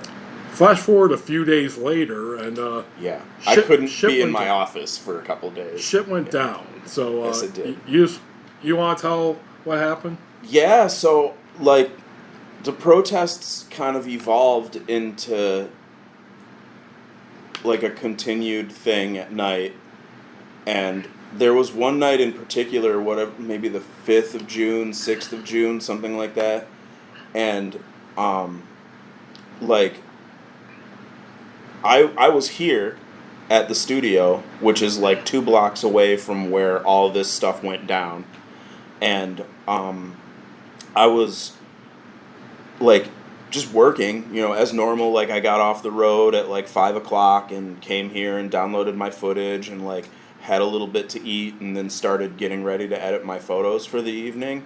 And like people kept calling me and they're like, dude, there's a protest planned, like there's riots planned, like you got to get out of there. And I'm like, what the fuck are you talking about, dude? Like I'd go outside in the hallway and look out the window and it's just like peaceful downtown Kalamazoo. I'm like, what do you mean? What are you talking about? Finally, enough people called me. My fucking parents called me. They're like, maybe you don't want to be downtown right now. And I'm like, fine. I'm fucking leaving. So I packed up all my shit, got ready to go home and sit at my desk at home and do all my work, right? And I sent out emails like, hey, I'm experiencing delays because of these planned protests or whatever. And then I left, and about 2 hours later, I started watching live feeds from my buddy Dennis Gilmore on Facebook, and he's down here protesting, right?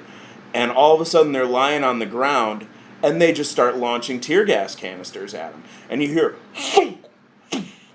oh fuck, they're shooting at us. And I'm like, holy shit. And literally, like, he's pointing his phone at the cops, and a fucking tear gas container launches and lands right in front of him, and he's like running through fog of tear gas. And I'm like, dude, what the fuck? Like, kind of live Facebook posting, like, I just watched my buddy get assaulted by the fucking cops in my own town. Like, I was really, honestly, legitimately upset, frazzled. Like, yeah, you wrote posts about it, and yeah, even in your rage, you were a lot more calm than me, because my post would be like, fuck the GRPD, fuck cops. Yours was just like completely unacceptable. Yeah, it is unacceptable, dude. It's completely unacceptable for the police to use force against peaceful protesters. And there's hundreds of documented cases around the entire country of people doing that weekend. Yeah. Not just in Kalamazoo, not Grand Rapids, not just Minneapolis, like all around the country. All around the country.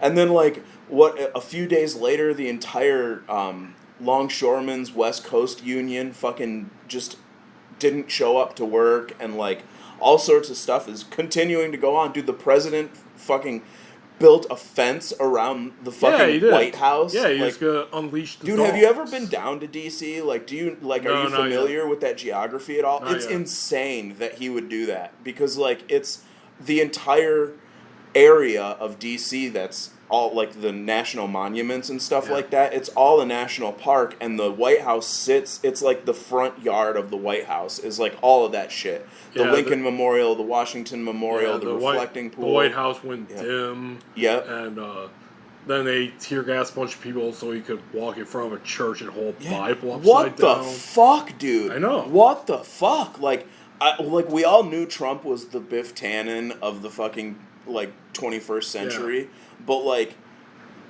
dude, this is just getting fucking horrifying. Like his reaction as the national leadership to what's going on in the world today, like from coronavirus on, but like even before that, like when he was under impeachment, like all the impeachment trials, he's just casually blowing it off. Like people are fucking writing books about his nasty shit that he's done. Like John Bolton, who's an absolute neocon scumbag. Yep, and his niece too. Yeah, his niece coming out with a book. Back in 2016 when he was elected, I listened to the Dollop podcast. Mm-hmm. They did a 2-parter on Donald Trump. And throughout the entire thing, like specific instances, like with the Central Park 5, I believe it was called, and his relations with the indigenous tribes. Like, there's a famous clip where he's like, I don't think they're real Indians. And whenever they would talk about stuff like that, one guy would always go, "What is even going on here?" Mm-hmm. That's been my reaction not only throughout his presidency, but especially these past 2 months. It's like it doesn't look good. It's like, what is even going on here? Yeah, dude, it doesn't look good. The next 4 years for this country are going to be very fucking difficult. Man. I mean, like, it's still up in the air, honestly, but I actually am more positive that Biden could win now, just because of how his response to the pandemic and these uprisings and that. I mean, holy shit! Like, he's just such a soft candidate, though, dude. It's just not. It's not a good situation. Even this one hack that's on TV, Rick Scarborough or something. Mm-hmm. Even like proposed idea like he doesn't want to be president. That he's just self-sabotaging himself with all this bullshit. Like, how can you say, like, those protesters better not come up here or I'll release the hounds? Yeah, like, dude. We'll get very nasty. Yeah, like, fuck you, dude. Yeah, or like him declaring, like, there will never be a Chaz in Washington, D.C. while I'm around. Yeah. And what, now Washington, D.C. is going to be the 51st state? Possibly. Possibly. I think it passed in the House of Representatives. Or some type of congressional something. Yeah. And, like, it's... Man, U.S. politics are going to get fucking weird for a while. I know. It's like Robert Evans, Behind the Bastards. Okay, Cracked. yeah. He has this other podcast that he does with 2 other people called Worst Year Ever. Mm. It's just going to be a joke because it's supposed to be like, oh, it's election year. It's going to be awful. It's called Worst Year Ever. It literally is the worst year ever. Yeah, dude. It just, things keep unfolding. I mean, you thought 2016 was bad with, like, Prince and Bowie and all these other famous people dying. Mm-hmm. How about a pandemic and uprisings and a president who looks like he's ready to just start killing everyone himself? Yeah, dude. I mean, really, it's very bad. Like, and we have basically zero international reputation anymore. I know. I know. It just amazes me how bad this year It got so bad so fucking fast. I mean, we started out the year with like, hey, World War III's maybe about. Yeah, dude. I mean, and even we've been covering this stuff on podcasts as the time goes on, and like. You're like, the world's on fire, blah, blah, blah, in like January. What could possibly happen now? Exactly, dude. And now it's just like, November seems so far away. Yeah. And normally you'd be hearing all sorts of stuff about the election. And like right now, like there's just not enough room in the news cycle as things continue to develop with this coronavirus bullshit and with like people just like, dude, like, I mean, even people that I know and have known for 25 years are just, like, complete assholes about this. Like, oh, wear a mask, you're a fucking moron, and blah, blah. I'm like, dude, how could you be alive right now and think that that's the case? Like, dude, there's a story that one of the big leaders, quote-unquote, of the Reopen movement got coronavirus. Yep.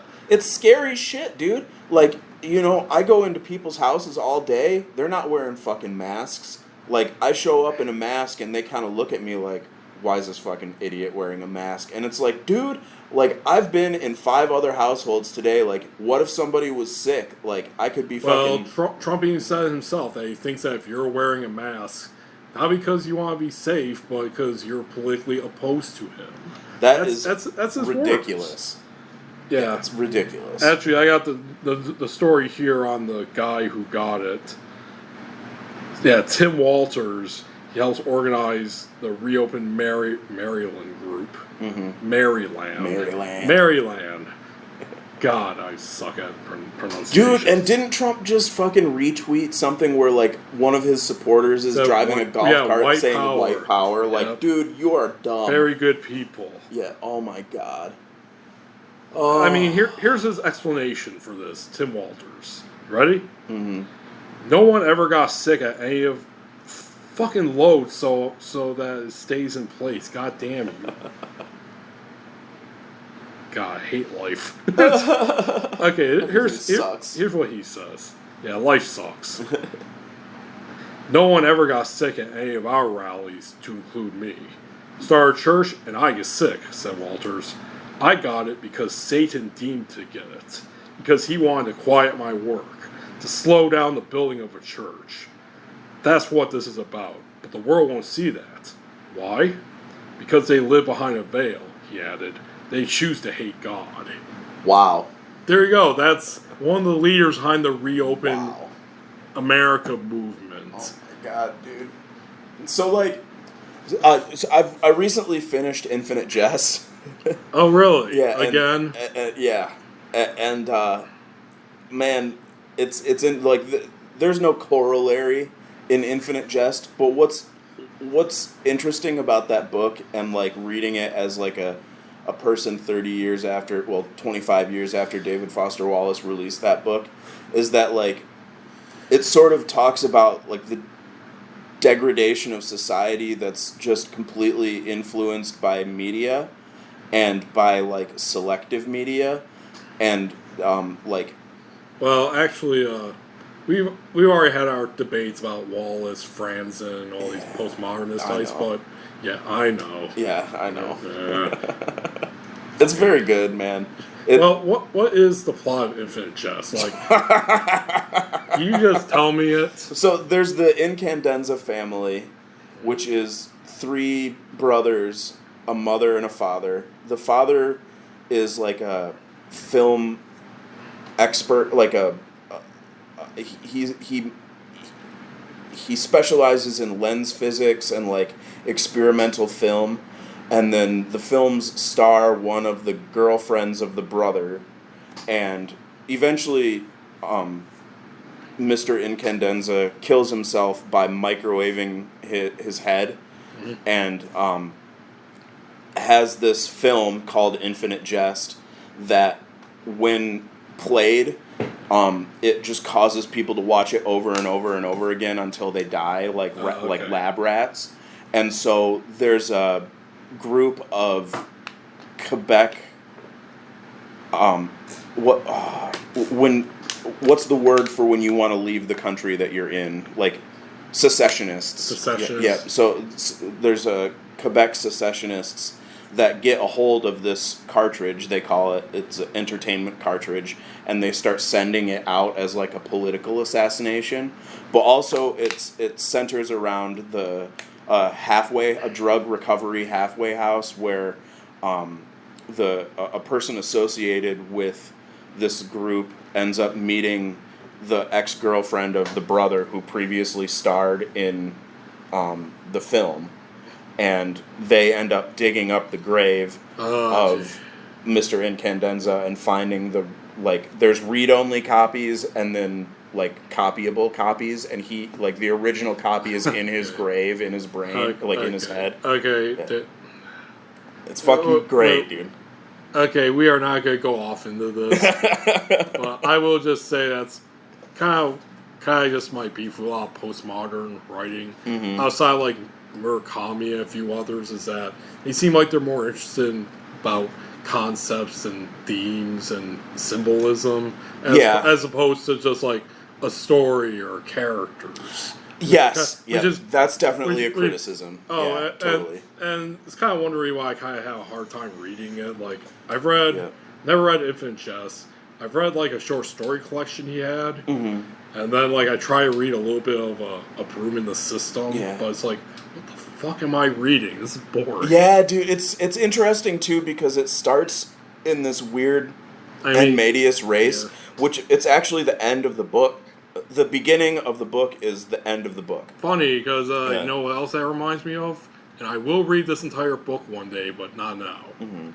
Finnegan's Wake, James Joyce. Okay, yeah, I've never been able to get through James Joyce, dude. I only got through like 20 pages of that, but it's just gobbledygook nonsense. I tried to read Ulysses a long time ago. So many people have recommended it, but I just can't do it. I read it, and I enjoyed it. Not one of my favorites, but I can see why it's so good. But Finnegan's Wake, it really is like the predecessor a lot of postmodern works that I find. Because like I said, it's just ideas and themes and concepts. Yeah. Other than that, it's like, what is going on here? It's boring. Yeah.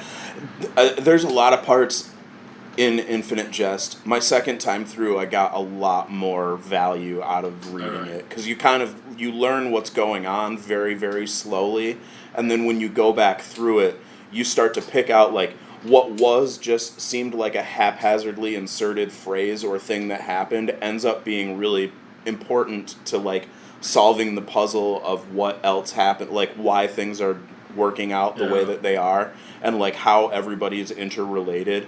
And like it also gets very confusing because the years are referred to as like the year of the Depend adult undergarment and the year of Glad, because they like subsidize the name of the year with a company, like a commercial product is like sponsors the entire year. And so that gets really fucking confusing. Yeah, and you know what?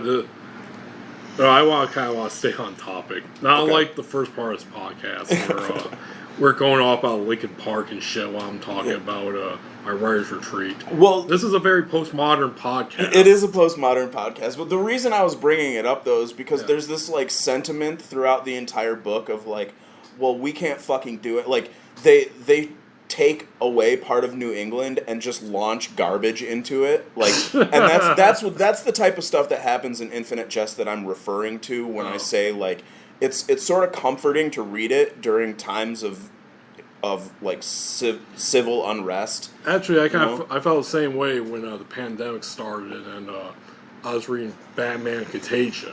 Which I showed you some of the screenshots I took of it. Mm-hmm. One in particular was like, maybe God just doesn't care. Yeah, dude. I mean, there's a lot. Yeah, it's very comforting. It's comforting in a way that it's like you can see that people have found a way to deal with these frustrations in the past and just keep living, you know? And like, although that's in some way sounds like an appeasement of movements, so like instead of like affecting real change, people just kind of give symbols, like this whole like Nancy Pelosi putting on an African garment and like kneeling in the fucking Senate. That's so bad. Yeah, dude, it's gross. Yeah, it's the same thing like with Trump holding the Bible up. It's just symbolic bullshit that anyone with half a brain knows you don't actually believe. Yeah, and you can see right through it, but for some reason they still do that, and it must be because it works for people who are just easily swept up. I know it does. You know? I've argued with a lot of centrists this past week who are trying to convince me to vote Biden as opposed to third party again.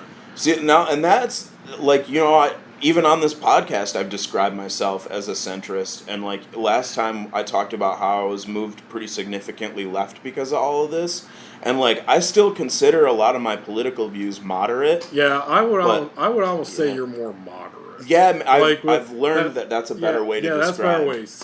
Centrists, to me at least, centrist Dems, if you want to call them that, are pretty much in the same vein as alt-right people. Yeah. It's just these fucking deluded, aggressive shitheads who have, like, no sense of history and just attach themselves to, like, basically the hot thing at the moment, which is Biden. Mm-hmm. Like, they can't see anything past that. What do you think about, what is it, Joe Jorgensen? Yeah, Joe Jorgensen. Yeah, that's it. Yeah, well, first of all, I was kind of disappointed because I was all about Vermin Supreme. Ah, well, of course. Any candidate with a boot on his head. Yeah, he was going hard. And because Vermin Supreme is a leftist, mm-hmm. he has said numerous times, among other things, that Peter Kropotkin, the great anarchist philosopher, is like his hero. Mm-hmm. So I was thinking, like, oh god, Vermin gets there, he'll shift the Libertarian Party to the left. No, but like she's the only candidate. Right now, like Green Party, I think is like right around the corner of electing their guy, which is a dude named Howie Hawkins. Mm-hmm. Well, first of all, I just want to say, with the Libertarian Green Party, I'm glad it's not Gary Johnson, Jill Stein. Yeah, they stunk. They had to go. They did. But like this, apparently this woman has a PhD and like has been active as a libertarian for like many years, and like Yeah. That sounds like a more solid candidate than Biden or Trump. Oh, yeah. But then the very first headline that I see about her political platform, she wants to abolish the Department of Education, and I'm like, God Oof. damn it! Like, what way to just shoot off your fucking ankle? Like, why would you do that? That's kind of a typical libertarian position. It is, It's man. kind of like how with Well, you could begin with the idea of like- defunding the police. That's a fucking start. oh yeah, that's, You know, I mean, Jesus Christ, you decide that your first major political contribution as a major third party platform is going to be defund the Department of Education in the middle of all this fucking bullshit that we're dealing with. That's what you decide to fucking come out with. What a dingus! Or what's the one thing that a lot of like libertarian right people always go on about? Ron Paul was all about it. Not the central bank. Oh, the Federal Reserve. Yeah. Well, that shit's a fucking. Yeah, It's a con, man. I know. If you read the Constitution, you don't have to pay taxes. Yeah. Remember that. Yeah.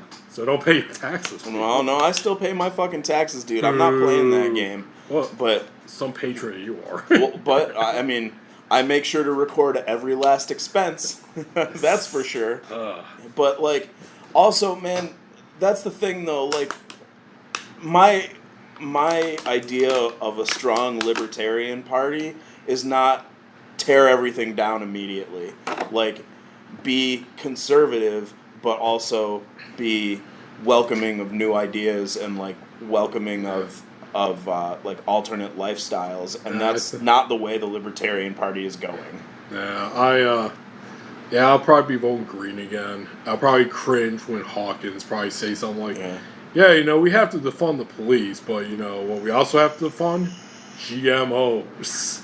It's like, Dude, like, everybody just is attacking their pet nemesis, and, like, no one wants to go for structural change, and, like, that's the only thing that everybody wants, is a massive structural change. I think everybody who makes less than $100,000 a year in the fucking United States is wholly for a complete upset of the American political system. Oh, yeah. Well, you know what they're calling her campaign, though? See if you catch the reference, the anime reference. JoJo's Bizarre Adventure. I do not catch the reference. Oh, my God, dude. I'll show you JoJo's Bizarre Adventure later. Okay. Get Joe Jordison. JoJo. Yeah. Oh, God. So that's the one thing I know about so far. It's like, oh, JoJo's Bizarre Adventure. Good. Yeah. Okay, well, let's get back to Kalamazoo, okay? The most postmodern episode ever. So many themes, so many side talks. Yeah. It should be a Thomas Wolfe novel. But, okay, I was watching a live stream, too, by a local rapper I like named Blaine Burnett. Okay. He's a member of Prime Suspects. He goes under Kid Kazoo, actually. Okay. So he was doing a live stream, and immediately one thing that I noticed the big difference between the uprising, riots, whatever you want to call it, in Grand Rapids, Kalamazoo, is that in Grand Rapids, the police kind of like made a line in the sand, and then they started attacking. Whereas that's not what happened here. Yeah, whereas in Kalamazoo, from what I saw from like the live feed, from what I read, it sounds like you had like a roving band of cops in riot gear just going around fucking people up in various spots around downtown. That's how it played out. That's how it looked, man. So like there was people breaking windows and stuff, and it was like a quarter mile away. There was a group of peaceful protesters. Yeah, I think one of them was like a prayer group. Yeah, dude, it was very low key. In fact, when they shot the tear gas, they were laying on the ground with their hands in the air. And, like, that's what shocked me so much, is that, like, they weren't pushing towards a police line. They weren't doing anything. They were just laying there. And they got fucking attacked. It was an attack. It wasn't a resistance. It wasn't, like, the police had warned them not to do what they were doing, and that, like, then they retaliated. It was, like, the cops came up and they're like, oh fuck, here come the cops. And they were marching in a straight line down the road towards these people, and they just lit them up. And it's like, dude, we can't have that. Like, we can't have a fucking civil society if the people who are supposed to be the peacekeepers are coming at fucking peaceful protesters with fucking riot gear. Like, if there was anywhere for the police to approach with riot gear, it was where the destruction of property was taking place. Where was the destruction? Like on the Kalamazoo Mall, where all those boarded up buildings that you saw all the art on, it's all along the mall. Yeah, they've done the same thing in Grand Rapids too. They cover it up and allowed the folks to make art on it. Yeah. And when I was taking pictures last week downtown of it, because I finally got Wednesdays off now, so I'm working 40 hours a weekend. Sure. Yeah, they even had people painting on the police station / Secretary of State office right downtown, which I'm like, wow, I'm surprised the cops are allowing you to do that there. Mm-hmm. Like, I think they'd be barricading this entire place right now. Yeah. But no, this is kind of like their thing that they're doing, be like, okay, it's no more riots, we'll let you put a portrait of Floyd here, okay, just stop. Yeah, dude, well, and like, there's been compromise. There's been so many approaches to the compromise, right? Like, you had the officers in Flint that like put down their that was the most peaceful one. Whereas here in Kalamazoo, and correct me if I'm wrong about this, but after like the first night, then there was like a second one where like, I guess like the chief of police here like joined people kneeling. Then he left, and then the tear gas got released. Yeah, it was really bizarre, dude. He was on TV kind of like trying to like speak to the crowd, and like he was talking, like trying to have a talking point thing with a couple of protesters that were expressing themselves pretty well. And then everything went sideways, and it kind of fizzled out. And then most recently, he was making headlines again because he actually fully joined the protests and helped to shut down Stadium Drive, and somebody crashed into the line of people. Oh, I saw that video. He almost got hit. And it's like, man, plus he's a black guy, and so, you know, I can't, and this is kind of why I stopped talking about it, is people like him, where, like, if there was ever a voice to listen to, it's probably his, you know, because he's literally both sides of the argument, but also... Well, there's also contention there. There is. I mean, Ice-T back in NWA said it famously, you know, black police showing off to the white cop. Yeah, sure. That happens too. But this guy's from my community, you know what I mean? And I want to take the time to listen to what he has to say. And that's where I think I differ from a lot of people who just want to shut down the police, and not as like a from the defund the police movement, but more just like they don't want to have a conversation. They don't. They just want to make that blanket generalization that all cops are bad, and I fucking feel that way sometimes. Oh yeah, I agree. I mean, it was a perfect example right here. Was that he joined the protesters, but then what? He walked off, and then they fired tear gas. Exactly. Yeah. So they did on TV. Yeah. So on one hand, it's like, well, what good was the point of that? Right. On the other hand, it also shows how much of full shit you are, because like, yeah, you claim this and that, but then look what happened. But it was also not nothing. You know what I'm saying? You know what I'm trying to say? Like, yeah, I know what you're like saying. This guy isn't wholly bad. You know what I mean? Like, yeah. He's obviously struggling with between his conscience and his job, which I've fucking dealt with before. I have not dealt with being a person of color. I don't know what that's like, dude. I've dealt with being seen as a punk and, you know, having people trail me around stores because they thought I was going to steal stuff. I know what that's like. I know what it's like to be marginalized for being different, but I don't know what it's like to be marginalized by an immutable characteristic. Yeah, but you also never been put in a position of power where basically you have a license to kill. Right? Yeah. No, I haven't. I have not. And also, like, we need to give people that take it as their responsibility to protect our society seriously, and we have to respond to their needs to do that. But also, there's just so many demonstrable, evidence-based instances of them overstepping that boundary. It's sort of an unstated boundary. Like, we want you to protect us, but if it comes down to you having to protect us against ourselves, then you should err on the side of caution rather than, like, we need to make these streets safe by establishing a peace zone. And you're like, wait, what? What the fuck? And now all of a sudden, like, dude, like, our military can't even fucking tear gas people in military conflicts. Like, how come the police can tear gas as a method of crowd disbursement? Like, that's wrong. Well, yeah, plus, that's just the way it is in the United States. We think we can do whatever we want. Yeah. We can do whatever we want to our own citizens. We can do whatever we want around the world. Mm-hmm. We don't give a shit if it's a war crime or if it's illegal. It doesn't fucking matter, because we're America. Yeah, dude. America. It's wrong. Fuck It's yeah. wrong, dude. It's wrong, and a lot of people don't realize that these are sort of like fundamental aspects of how people in the world see us. And like, this bullshit with the cops is not going away.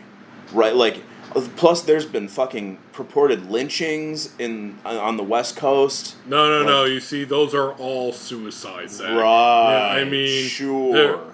Just a total coincidence. I mean, and then there's the whole, like, also don't forget about Jeffrey Epstein and all of the fucking child trafficking shit that's going on. What was that? Wisconsin, like, they were, I guess the community, like, burnt down this house that they suspected of being like a pedophile ring, and the cops were helping them out.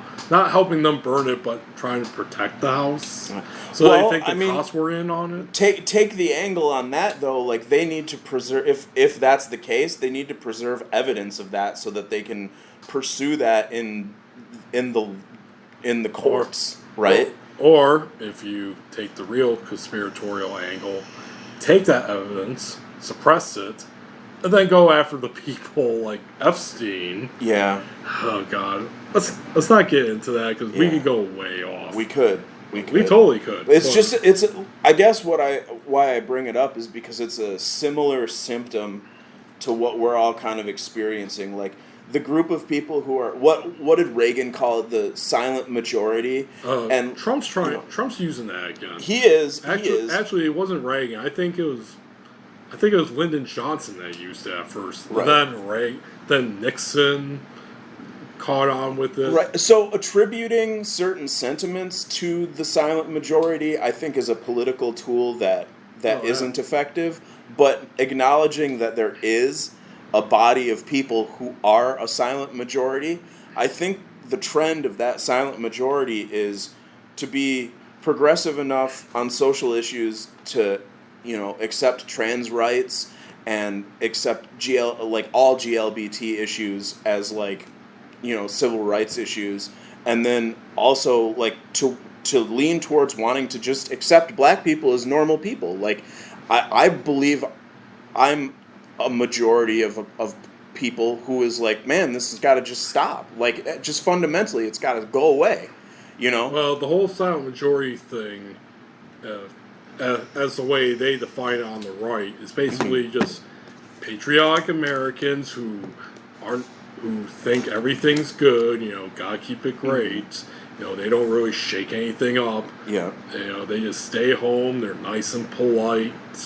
That's what I mean. That, like, drawing, and thus they are silent, because you never heard of them. They have jobs. They have lives. That's why I mean it's as a concept. It's there. Unlike us people who are shouting about shit that needs to be changed, because we don't apparently have jobs. We don't apparently have lives. So we have to change this great system already. Mm-hmm. Oh, and because we're cultural Marxists and all this other junk. Yeah, I see, and I don't want to take that angle on it either. Like, I don't think that the silent majority, so to speak, is cultural Marxists either. No. It's total bullshit. It's just a right-wing jargon term. Right. And that's what I meant by saying, like, trying to use it as a political tool is disingenuous, but trying to ignore the fact that there is a large block of people that are just trying to get through all this stuff. Well, you know? Oh, yeah. You also have to remember, too, that a lot of this stuff is taking place in bigger cities like Grand Rapids and Kalamazoo. Seattle. Yes. Oh, God, Seattle. Especially with the Chaz, which is awesome. But you have to remember, a lot of people, they also do the whole silent majority thing, referring to people who live in smaller towns, rural towns, like where I'm from, Alpena, Michigan. They would consider themselves that. Yeah. But like, well, we're the silent majority. We live here in our lives. Blah, blah, blah. Patriots. But they're not, though. Like, that's not the majority of United States citizens. Like, the majority of people who live in the interior of the country, like, that population is matched by a single east or western seaboard. Like, no, it's not the real world. It's not. Actually. Yeah. I know, the real world is where we're at now. I'm sorry to tell you folks, I'm not saying that small cities or rural towns aren't important. They are. They truly are. Certainly. And especially when it comes to, like, resources and that by the state, they don't get enough like they should. Mm-hmm. But I'm sorry to tell you this, but the bigger cities, like Grand Rapids, Kalamazoo, Chicago, Seattle. Detroit. Yeah, Detroit. I'm sorry to tell you this, but that's where the shit really gets done in everything that you can imagine. It's where the decisions are made. It's where the cultural influencers live and do their work. And from my experiences, a lot of people from small towns fear and resent that kind of thing. Like, they fear it because they think all this bad stuff from the big cities are going to come at them. Mm-hmm. And they resent it because, like, well, why don't we have all this? Why don't we have this finances? Why don't we have this culture? Mm-hmm. Well, some of the culture. So then they rely on bullshit like, well, I'm part of the silent majority. Or to, like, make themselves feel better. Yeah, I mean, if you identify yourself as part of the silent majority, I think you're not part of the silent majority because your identification that way is... Or especially with Trump, you know, I'm going to vote for this guy or this party or this resolution or whatever because it fucks over people I don't like. Mm-hmm. I mean, right at the beginning of all this, I was sort of... like, in the fuck around and find out with Trump camp. Like, I remember specifically a conversation I had with John Withey, another contributor to this podcast. He's actually moving back up to Maine, I think, at the end of this month or next. Right. You know, he's going out blueberry farming or whatever. Raking. Yeah, best of luck, John. We love you, man. Yeah, of course, dude. Hopefully he finds what he's looking for out there. But I remember this conversation with him about, like, this was before the candidacies were solidified, so it was, like, very early 2016. The before time. The good old days. And I said, I believe my quote was 100% I'll take Donald Trump over Hillary Clinton because I'm not voting for either one, and my goal is to end dynastic politics in the United States. And boy, is that the fucking wrong argument to take, dude. Holy shit. It is. Like, I can understand the logic behind it. Especially at the time. Especially with diagnostic, as you mentioned. Mm-hmm.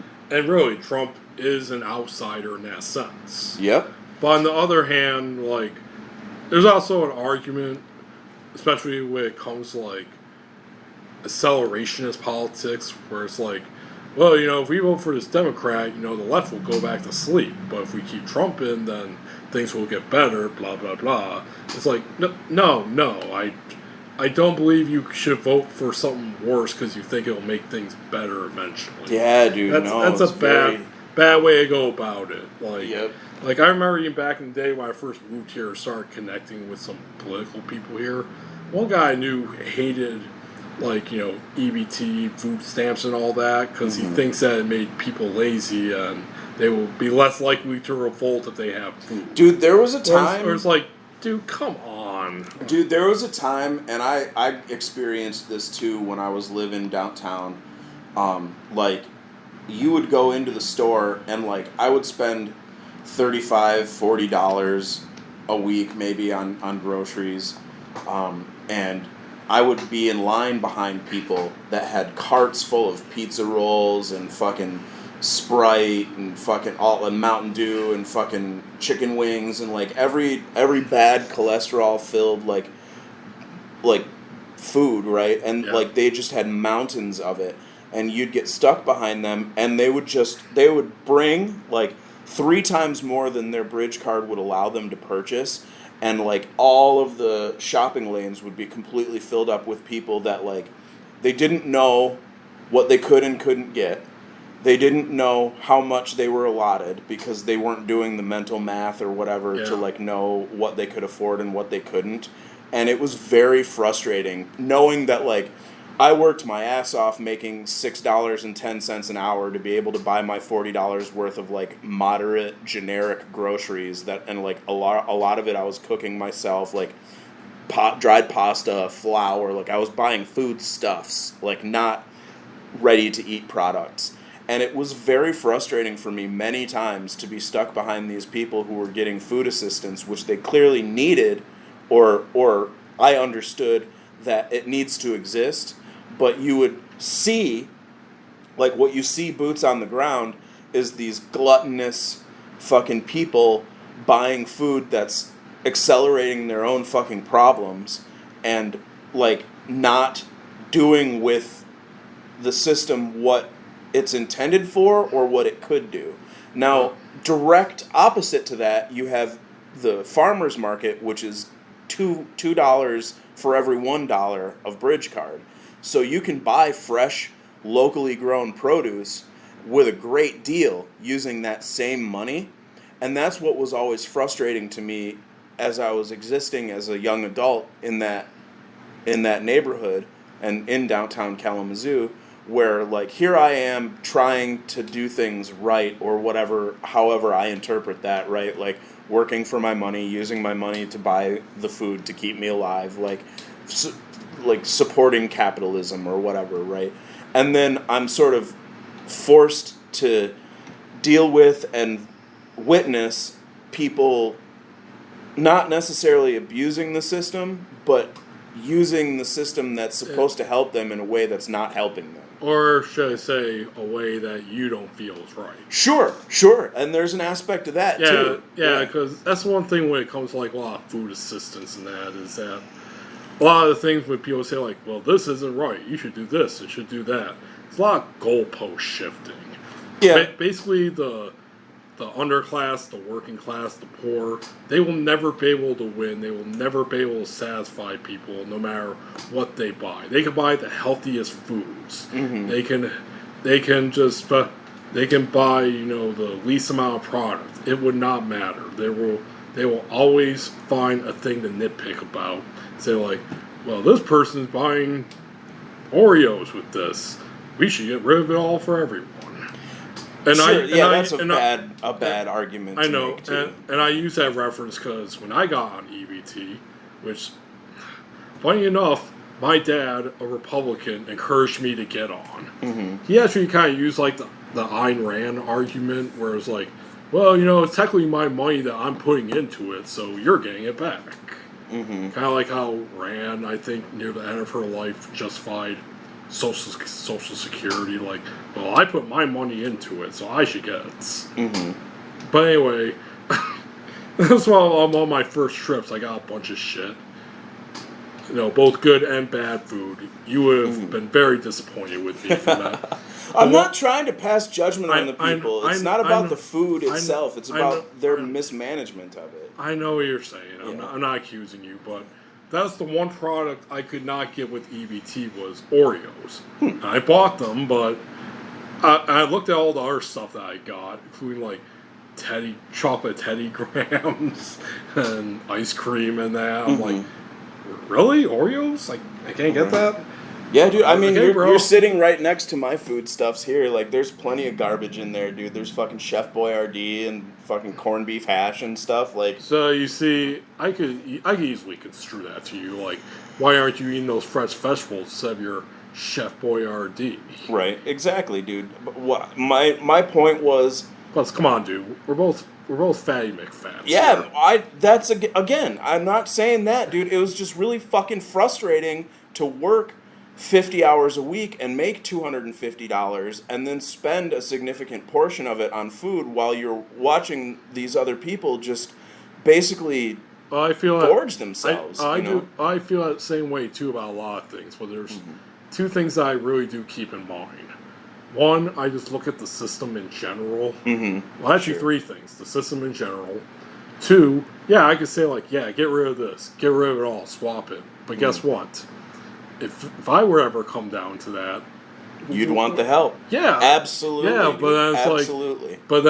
Well, I can't get help because some guy eating a shit ton of Oreos off his EBT pissed me off and I want to get rid of it. Right, dude. And then, finally... I actually talked about this too when you talk about attending Obama's inauguration and being really disillusioned with all the trash. I'm sorry, I think that's just kind of the way humanity's gonna be to some extent. Sure, it's pedantic, but that's my hot button issue. That's what frustrates me. I know, so it's kind of like, you can, just kind of like me at Millen Park, just stand there glaring, shaking your fists in rage. Or you kind of gotta get used to some stuff, I guess. Sure, you have to accept things and ways that people live that aren't the way that you live, yeah. I know. So that's definitely it. But, like, for me, dude, like, when I see people throw trash out of their cars, I swear to God, I will stop. I will pick it up off the ground. I fucking hate it. Oh, yeah. That's a deliberate act, too. Yeah. So was that shit at, like, they were entire fucking food containers just thrown into the reflecting pool, dude. Like, it wasn't like, hey, we had a meal and there's nowhere to put this. Yeah, it was just, I'm going to throw it. Well, yeah, but those are two different acts, so someone deliberately throwing trash out a window and some guy getting a shit ton of Oreos on EBT. Those are definitely two different acts. They are not the same. No, but I think, like, it becomes difficult to legitimize things when a majority of people end up using them poorly, I guess. I guess so. The money could have been better used, or maybe more people fed, or something. I just don't know. I don't have an answer. I just know it bothers me. It's the same as all this other shit. I don't have an answer for Black Lives Matter, but I support it. I know. I feel you on that. It's just that I would encourage you not to fall into, like, a lot of the right-wing solutions. No, I know. Which is, like I said, it's like, I don't like the way that guy's eating. Just get rid of that program. Fuck everyone. That's not the sentiment, though, dude. It's just frustration. It was frustration of feeling like you're unable to help people, including yourself, and then trying to follow the rules, so to speak, or, like, be appropriate and not take advantage of things. But then you see, like, it's the same thing. I'm driving around town and someone's going 90 miles an hour down Westnedge. I'd love to get to work faster, but I don't want to accidentally hit a kid on a bike or, like, get pulled over and force myself into a confrontation with the police that I could have avoided. And, like, I see that everywhere all the time in every aspect of life. Like, what is it? The people, there was a meme going around, like, the people who put shopping carts away and, like, wear masks and stuff. Like, these are the people that always did the group project for everybody else in school because everybody else just is a fucking slacker. And I admit I was kind of that guy. And also, I just didn't like doing group projects in general. Sure. I don't either. But, like, if leadership needs to be if leadership needs to exist and there's a vacuum of leadership and I'm capable of becoming the leader, I naturally gravitate toward that. That's part of my, like, management experience and, like, being the, like, lead person in a group of friends or whatever. Like, you just, like, there's leaders and there's people who are not leaders, and then when the non-leaders just get left to their own devices, that type of shit happens. Like, complete disregard for the rules that society has built for itself to function on the most basic levels. Like, not speeding through city streets, Like, that most basic thing. Like, you understand everything that could happen. Not only are you stressing out your vehicle to the point where it's going to break down faster, you're putting yourself in danger, you're putting others in danger, you're risking fucking financial problems because of laws, right? You're facing cultural problems because you're just disregarding rules that other people follow, and like you're making it so that people can't comfortably drive on the streets. And it's the same thing as, like, man, there's plenty of people who need food assistance and get it, and it helps them out, and that way they're able to eat and focus their finances on bettering their own personal situation. Like, there's success story after success story after success story, and then there's my old neighbors who would go buy groceries for me for $50 cash so they could go buy fucking drugs. And it's like, I fucking participated in that, right? Like, I got discounted groceries and they got their drug money. And, like, if you want to purely believe in, like, you call that mutual aid. You could, like, but that's, like, you could, there's clearly structural issues, and it's that way with every single issue.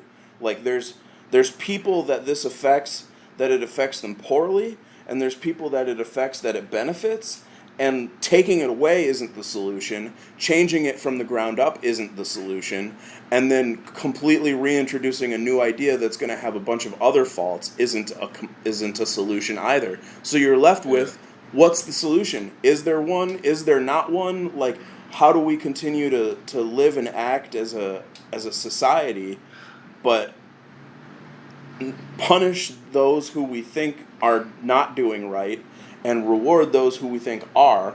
What is right? What is wrong? Like, these are all, ancient questions. I don't think we're going to solve it on this podcast. We won't. Maybe in, like, another podcast or two we can figure it out. We got to give the murder hornets a chance, and, everything's got to shut down again. As Jesus once said, don't masturbate. But let's get back to Kalamazoo. Let's finish this up. Sure. Let's finish up the Kalamazoo part. Okay, so what was this city like during the lockdown? Right. Not. I'm about to say lockdown during the peace zone. No, when they brought in the National Guard, put in a curfew. I fucking didn't come down here, dude. I took all my shit out of here, like all the stuff that I needed to do my work, I took out of here, and I didn't come to my office for 3 days. So you don't have any idea how far they extended, though, around Kalamazoo? Because no, it was just a few blocks downtown. Oh, just downtown? Yeah, it bordered here. It wasn't. I wasn't included in that. Okay, because I thought I heard that they were also, like, in the Vine neighborhood. They were. Oh, they were? Yeah. And and I don't know how true this is. I just read it somewhere.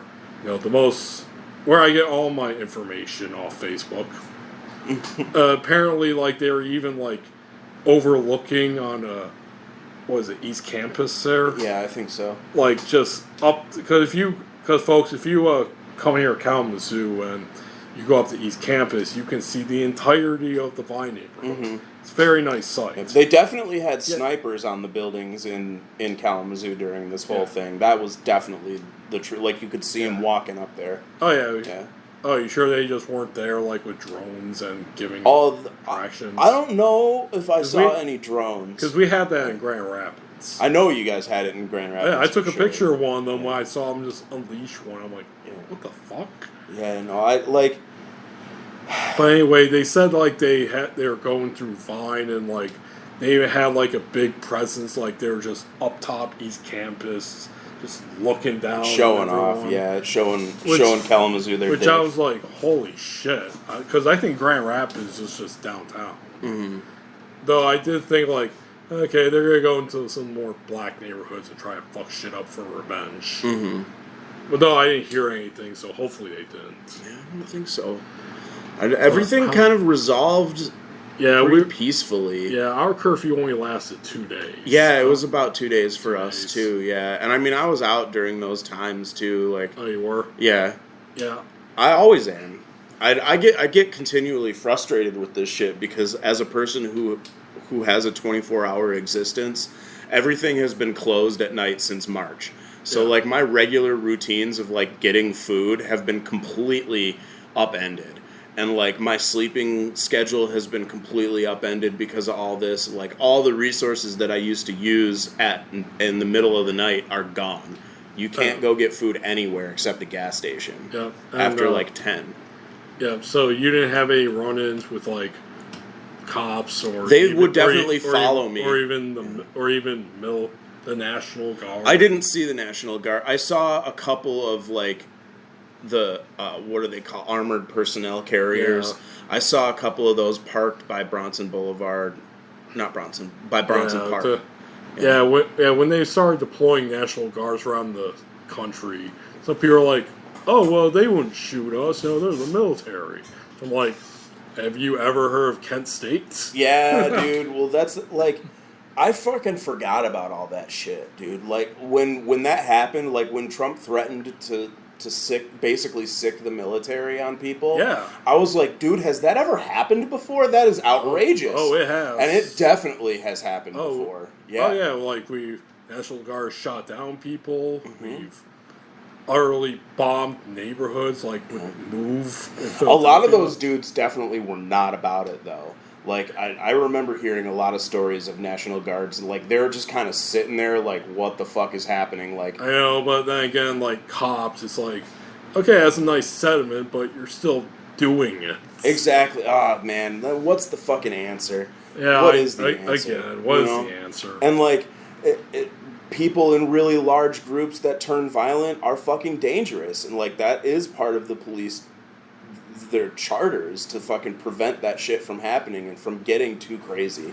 But also, like, they're protesting police brutality, sort of, like, that's not the main goal, but that's the subtext. Like, the main goal is stop fucking killing black people in the street for no fucking reason under assumed fucking problems. Like, the courts are the ones who decides who's guilty and who's not the police. So there should not be any fucking reason for cops to choke people to death in the street ever. And they'll get away with it. I mean, the big news story out of Grand Rapids, you may have seen the video.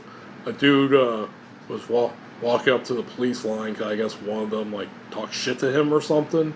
First they pepper sprayed him. You know, he recoiled because, he got a face full of it. Then he just, like, turned around and this fucking piece of shit pig just shoots a tear gas canister right in his fucking face. Just, then it ricocheted off. Which, remember, folks, tear gas canisters are supposed to disperse people. You're supposed to, like, shoot it up and it'll land somewhere and the gas goes. You don't shoot it like a fucking bullet at people. And we need to, what is it, qualified immunity? Yeah. That's got to go away. Yeah, well, guess what? In Grand Rapids, they found him not guilty of that. So this guy got away, this pig got away with shooting a guy right in the fucking face. We just can't have that anymore. On camera. Man. And it made national news, and he got away with it. Yeah. Hell, that guy right now could be roaming the streets of Grand Rapids policing. Dude, I'm fucking scared. When cops fucking drive by me now, I'm fucking scared, dude. They're driving these big-ass black SUVs. You know they got a fucking arsenal inside those goddamn things. And at any moment, if they, quote-unquote, feel threatened by you, they can fucking murder you with impunity. Oh, yeah. It's terrifying. Yeah. And I'm just a 35-year-old white guy, dude. Oh, yeah, they have a license to kill. They do. It's fucking scary. I know, and as one article pointed out, they're saying, like, oh, all these riots, BLM, protesters. No, it's really the cops that rioted. Mm-hmm. I mean, holy shit, they just went after everyone. They did, dude. Like, I remember a video, I forget where it was, maybe Philadelphia, that had, like, this guy was recording and yelling at these riot cops from his window, and they're, like, 5 or 6 deep in armor, and a couple passes by, they were just, like, holding hands and that. Just pepper sprays them, they keep on walking. Mm-hmm. It's like, you're not trying to stop people, you're just trying to fuck people up. Exactly, you're trying to be violent, yeah. You're trying to use all the tools at your disposal indiscriminately. Yeah. You just want to fucking shoot them. Yeah, and this guy's like, honestly yelling them from his window. Of course, they go up and spray him from his window. He's like, I'm inside my house, you motherfuckers. Yep. You know, he's obeying the curfew, and they still attacked him. Mm-hmm. I mean, even the Chaz in Seattle there, before it became the Chaz, before they ran the pigs out of there, they said, like, every night they had to, like, cover their windows and shit because there's so much tear gas being shot. They couldn't breathe because these cops just would not let the fuck up. Yeah. Like how can you say that's anything else but vengeance and violence rather than defense or trying to suppress something? Yeah. And a symptom of a much larger problem. And that is people can't fucking get ahead here. Like, there's no fucking way for us to be taken care of while we're trying to figure our shit out. Like, there's no fucking health insurance for anybody. There's no fucking thing that doesn't cost money. Like, and this brings us right back to our conversation about the fucking food assistance. Like, you have people that really fucking need it, and then you have people that don't and fucking get a hold of it and fucking ruin it for everybody else, man. And I say that because it's a corollary to the police power. Like, as threats increased, we needed to give the police more leniency with how they use their fucking lethal force.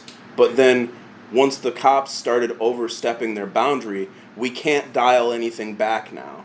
It's all got to be militarized police, because you can't just take that power away from them. Well, those are the two big things that we give money towards, is the police and the military in general. We can't get universal health care. We have all these restrictions on EBT and that, but we can give all this money to cops, all these shit to the military, no problem. Yep. Those are like the two big institutions in America I would really look into the funding there. And property ownership is a problem too, dude. Property is theft. People getting fucking, like, I'll let you go there. What, you don't like my, Pierre Proudhon, I think it was, and another great anarchist philosopher, Pierre Joseph Proudhon. I sympathize with that idea, property is theft, but as a person who has a lot of physical property, not real estate property, like... Well, here's the thing about what Proudhon, at least how we reinterpret it now, is that we're thinking about property that's owned by the state and more so big corporations. Yeah. Especially with, like, say, water rights, for example. Sure. Believe me, mineral rights. Yeah, us anarchists, the Antifa super soldiers, such as myself, we're not going to come for, like, your backyard. Right. We're not going to come for, like, your truck. Hear that, Dad? We're not coming for your truck. Yeah, I understand the difference. We're going to go after Nestle, who are taking water from the Great Lakes and then selling to us, and then just, what is it? Minimal taxes. Oh, donate some of that water to Flint. There you go. Yeah. No, that's what we're talking about. Property is theft, because you're taking something you have large swaths of it. Hell, I would even go so far, like the bare minimum, like some of these fucking celebrities and millionaires who own, like, large swaths of land and shit. Like, it's a big problem. I mean, I love Kanye West. I've talked about it on the show. Love the dude. He's nearly up there with Bob Dylan for me, but he owns fucking mountains now. Yeah. I'm sorry, Mr. West, but I don't think you should own fucking mountains. Okay, I guess that makes me a communist, cool, but I don't think you should own that much. I mean, you want to own some houses, maybe a cottage or two, yeah, fine, okay. But, yeah, I think the big land masses like that belong to the people. Not to millionaires, not to celebrities, not to corporations, not to the government. Yeah. And I mean, man, there's a lot to unpack there too. I know. A very postmodern episode. We're going off everywhere. Exactly, dude. This is the infinite jest of the episode. Okay, final thing I want to talk about with Kalamazoo. During the, I think it was like I don't know. Sorry. I don't know if it was like the night of the riots or after, but had a lot of arsons around here. Yeah, dude, just a couple blocks away from here, like 4 houses burned down. What are you got any suspicions on that? One of the real estate agents that I work with actually owned one of those properties and was trying to turn it into low-income housing and like a community center. And man, I haven't been able to read a lot on these, but it sounded super suspicious. And what it sounded like was either somebody unassociated with any movement just torched it, or there's 3 options. Somebody unassociated just torched it because fuck the police or whatever. You know, like, I'm going to burn shit down because I'm fucking frustrated. Or it was like provocateur move, like, hey, here's some abandoned houses we can burn down and make shit look like everybody's trying to light the city up. Or it was people who kind of saw those moves as similar to gentrification and wanted to make a statement. And that's the 3 takes that I've heard. Yeah, that's been the one big debate, even in Grand Rapids, was when it comes to like the rioting and that, how much of that was a legitimate rage on the protesters, how much of it was black rage, which is, if you looked at, if you pay attention to anything, is justified, in my opinion. I would agree. And how much of it was like provocateurs, as they call them, like white supremacists, boogaloo types. And I don't think we'll ever have those answers. Yeah, man. I know. I don't think we will. I know. The comedian Jake Flores of Pod Damn America, one of my favorite Dirtbag Left podcasts, is very much against the conspiracy theory that it's all provocateurs, because, as he said, like, it diminishes, the rage that we feel. It does. It does. So I'm on that boat. Like, now, I have no doubt that there's provocateurs in there, but be the whole thing like, no, none of this happened due to rage on behalf of the protesters. No. They would never do that. It's just all peaceful. It's like, no, it's not. One thing that I noticed, again, being a person who's driving around at 3 o'clock in the morning regularly, is that just before all that happened, an incredible amount of out-of-state license plates were around. Yeah, that's the thing, too. It was very bizarre, dude, because, like, you see out-of-state license plates here, like, it's a university city, like, you see out-of-state plates all the time. It's the go between Chicago and Detroit. Right, exactly. And so, I mean, you see a lot of Illinois license plates in Michigan. You see a lot of Indiana. You see a lot of Texas, because there's a big Hispanic population. You see a lot of Florida, because there's a lot of people that split their time between Michigan and Florida. What you don't see is Missouri. What you don't see is Montana. What you don't see is Maryland. What you don't see is Iowa, Kansas. Like, it was very fucking bizarre, the number of, like, out-of-state license plates that I don't commonly see here, I saw right before then. And since then, probably 1 out of 20 cars on the roads in Kalamazoo does not have a license plate. And it is fucking bizarre, dude. Like, the number of people driving around and I'm on the streets all day long in probably a dozen cities in southwest Michigan regularly. South Haven, St. Joe, Stevensville, Benton Harbor, Coloma, Cedar Rapids, Comstock Park, Wyoming, Sturgis. Like, I'm in so many fucking places all the time, dude, and it's everywhere. Like, everywhere on I-94 and 131, I see cars with no license plate. Driving down around here downtown, cars with no license plates. Like, going to the store, cars with no license plate. What do the people that are driving the cars look like? I often don't notice. Glasses, black suits. No, well, the Tahoes that don't have fucking license plates are usually those types of people. I don't know. Can you imagine, like, the men in black or blue types? Well, man, so I happen to know a former CIA officer, Agent. Wait, you know a former CIA officer. Yeah. You know what? Of course you do. He's a really cool guy. Why am I surprised by He's this? a really interesting guy. I've had some really interesting conversations with him.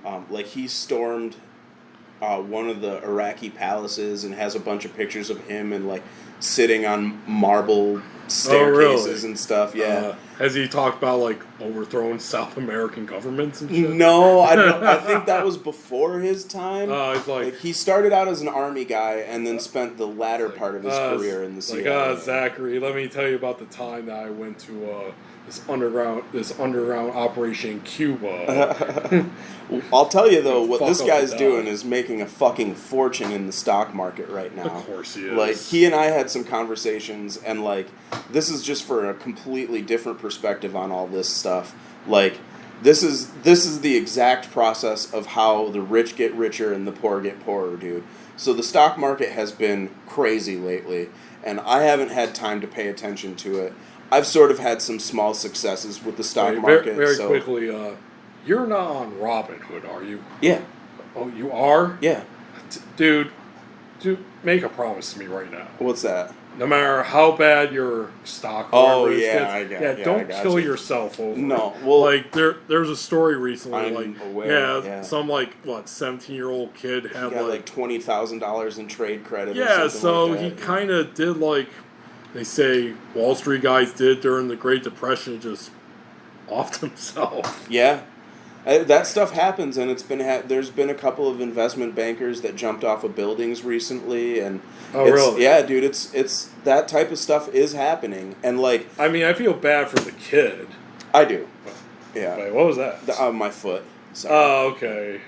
But I feel bad for the kid, but the bankers, it's kind of jump.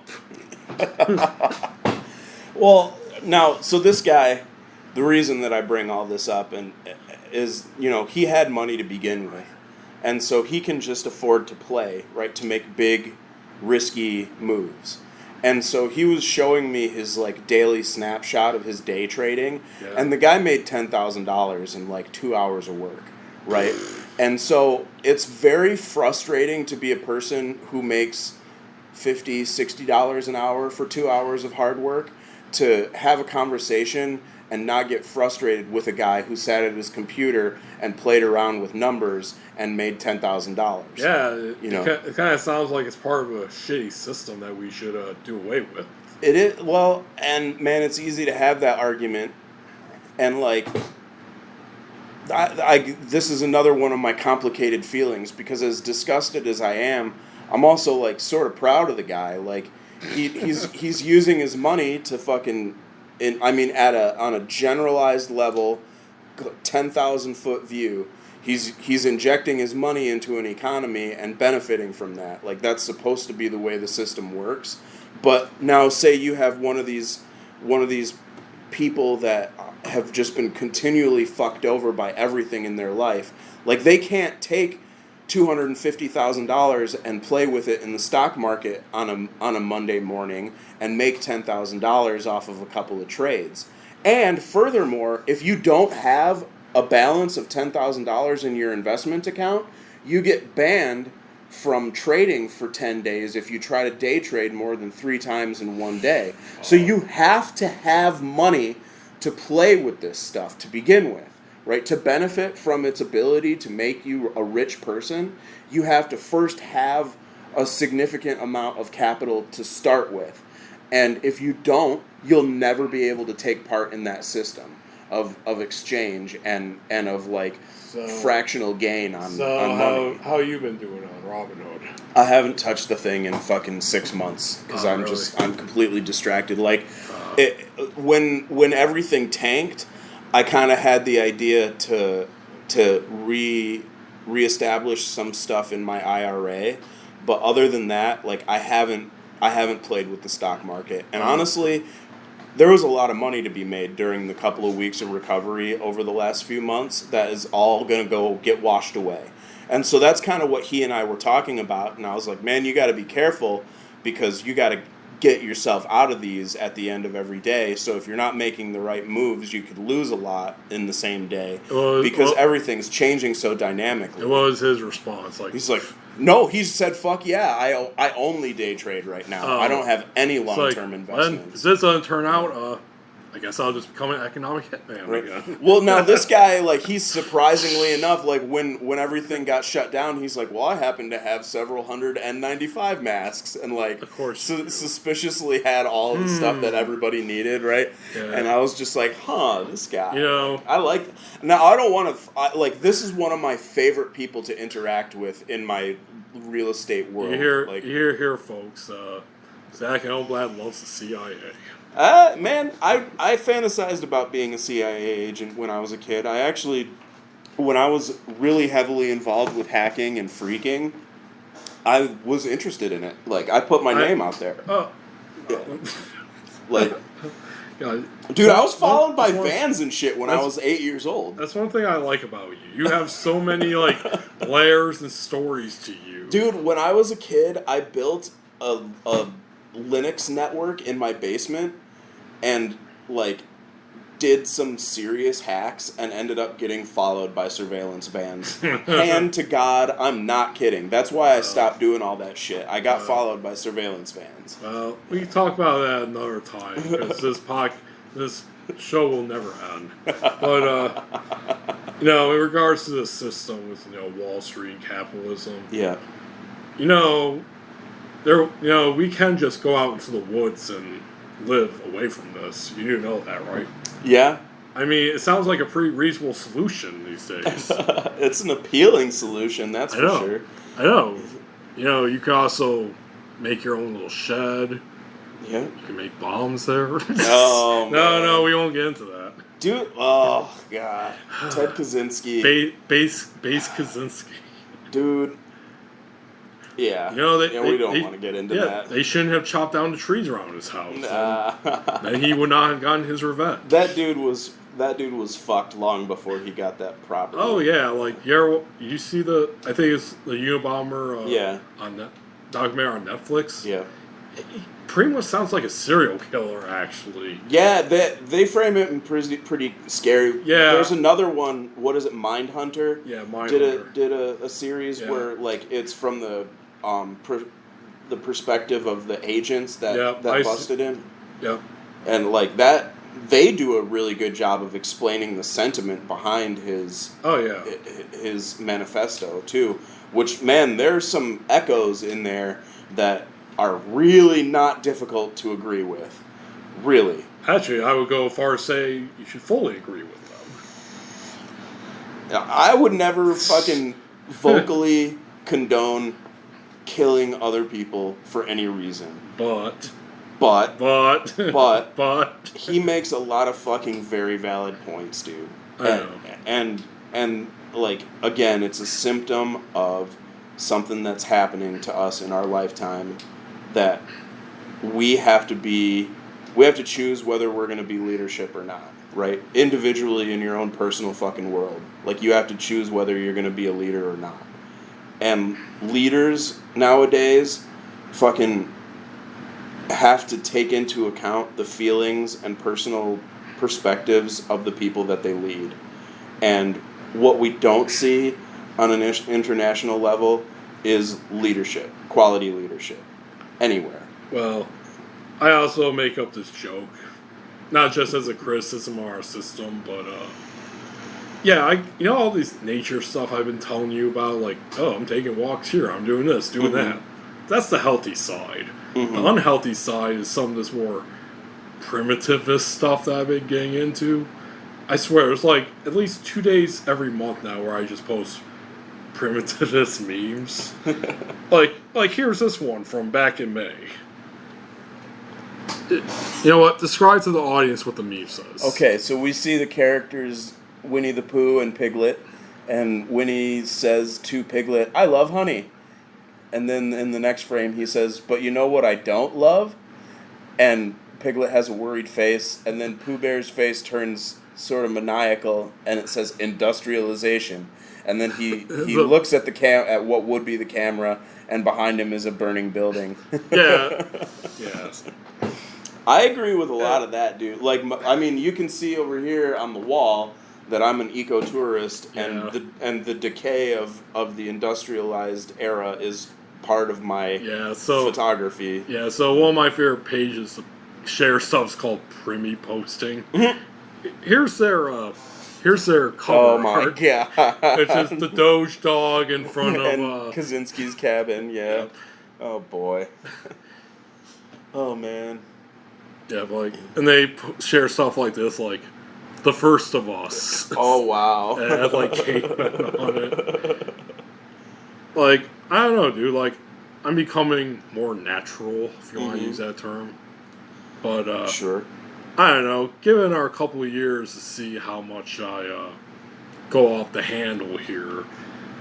Well, you're talking to a person that lived in the mountains for 3 weeks. Or like this one, it shows a bunch of ago. cavemen killing things with rocks. Says you aren't allowed to do stuff like this anymore. It's bullshit. Like, would I really want that kind of life like that? I don't know. I'm doing a podcast now, but I don't know. Given our decade or so, I may just be like that. Dude, honestly, I feel the most myself and the most connected with the world around me when I'm outside walking around in fucking trees and shit, dude. I agree. Or like this one, reject modernity, which shows a crowd of people. Embrace tradition, it just shows a bunch of monkeys. I don't know. You think like you could ever go full like that, like absolutely a Kaczynski, just go out in nature, be self-sustaining, or join a community of some type, and you just live out in the woods? Yeah, man. I mean, in fact, like, so just me personally, some of my aspirations for how I want to live the rest of my life is kind of reflective of that. Like, what I'm doing right now is saving up money so that I can buy a piece of land and put a fucking compound on it.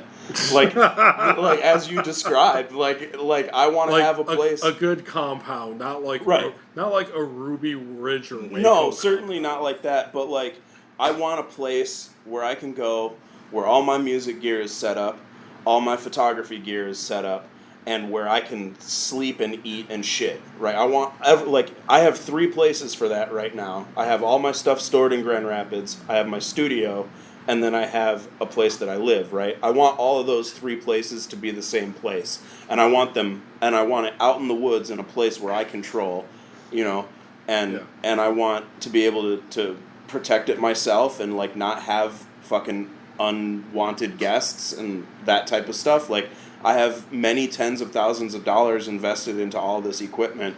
I want to be able to have it in the same place so I can use it for my business and pleasure. Well, you're going off on a different angle than what I'm thinking. There's echoes to this, though, dude. I keep bouncing this thing around. But, like, I do want to grow some of my own food there. I want to be able to recreate in my own backyard. Like, I want to be able to have a little chunk of forest that I can go sleep in and make a campfire in, you know? Okay, we're getting more closer, like, my fantasies. Right, exactly. Well, that's my fantasies, too. But I also want to isolate by building or restoring a sailboat and spending significant portions of my life sailing. I know John Withy is very into this, too. Oh, yeah. So, I think he got rid of that date now, at least in his bio, but I think he said something like 2028 his voyage around the world starts. Mm-hmm. Yeah, putting hard deadlines on yourself is a difficult thing to do, and bless him for it. Yeah, I should know. I put a deadline on creating the first draft of my novel. Yeah. That did not fucking work. My idea is always you want to be building towards what you want rather than like defining what you want, because it's dynamic. But my primitivist fantasies... God, I forget this guy's name, but he was caught a few years ago. He was basically like this hermit who was going around breaking into like cabins and shit during the winter. Colton Harris Moore? Is that his name? The Barefoot Bandit? Yeah, the Barefoot Bandit, yeah. Dude, he's out of prison and has a YouTube channel now. He's just like a normie. Yeah, what? Colton Harris Moore. Wait, I thought he like spent some time in jail. He did. But then he got into like some kind of rehab program. He was like working for his brother or something. Mm-hmm. Something like that. We're talking about the same guy, right? Yeah. And like he broke into a bunch of places out in Seattle, stole a boat. Stealing propane tanks and shit. Food and cameras and stuff like that. Yeah, he just like basically found like this place where he was like away from everything. Mm-hmm. He only interacted with like one person who he just randomly found on a trail one time. Mm-hmm. But that's like my primitivist families, not the stealing part, but just right.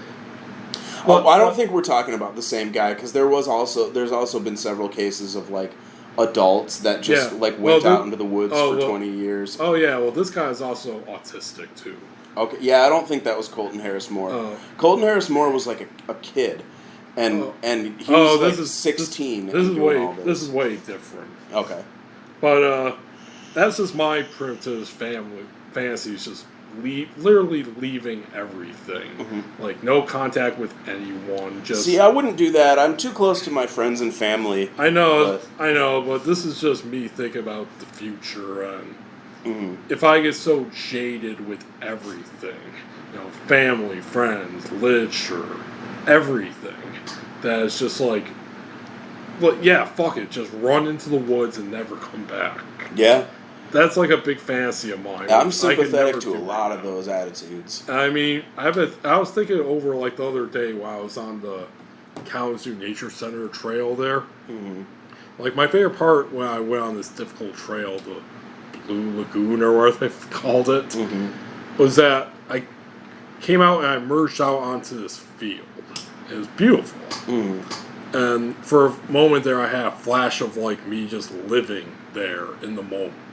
And it felt right. Felt like truth. But like, then I remember like, oh yeah, it'd be nice now maybe in the fall, but once winter hits. So have you heard of the piece of media from the 1960s by a man called Dick Pronicki called Into the Wilderness? I'm not talking about Into the Wild, where the dumbass goes and lives in the bus. They recently removed that. Yeah, I'm not talking about that. I'm talking about a man who went into the Alaskan bush, and like he had worked in the 1950s as a engineer, and like built a bunch of stuff, and retired early and built himself a cabin and filmed it on Super 8. And a lot of his sentiments about why he did, like he continued to live there throughout the rest of his life. Like he built the cabin in a remote wilderness, but he was able to order food, and like he grew some of his own food, but people came and visited him, and like he wasn't completely isolationist. No, I haven't heard of that. But dude, look into that guy's story, because there's a great documentary that his brother ended up putting together. Actually, I found the hermit I was talking about. Okay, yeah. Yeah, let's see. From GQ.com, The Strange and Curious Tale of the Last True Hermit. Yeah, this is the guy who was like taking small things out of people's yards and stuff, and like he had a little compound built in the woods of like old tents and stuff. Yeah, God, I'm trying to find his name on here. This was the North Pond Hermit, as they called him. Come on, where's his full name? It should be right there. Dead air. Garret is thumbing his phone, trying to find the name of this man. I will find this thing, god damn it. Like, I'm sympathetic to the hermit life, dude. A lot of the ways. Here it is, Christopher Knight. Okay. Christopher Knight. From The Guardian back 2013. Hermit caught after 27 years in Maine woods. He disappeared at age 19. Like, literally just as I described my fantasy, just disappearing into the woods. Right, and didn't he, like, abandon a car and stuff? And that's pretty classic stuff, actually.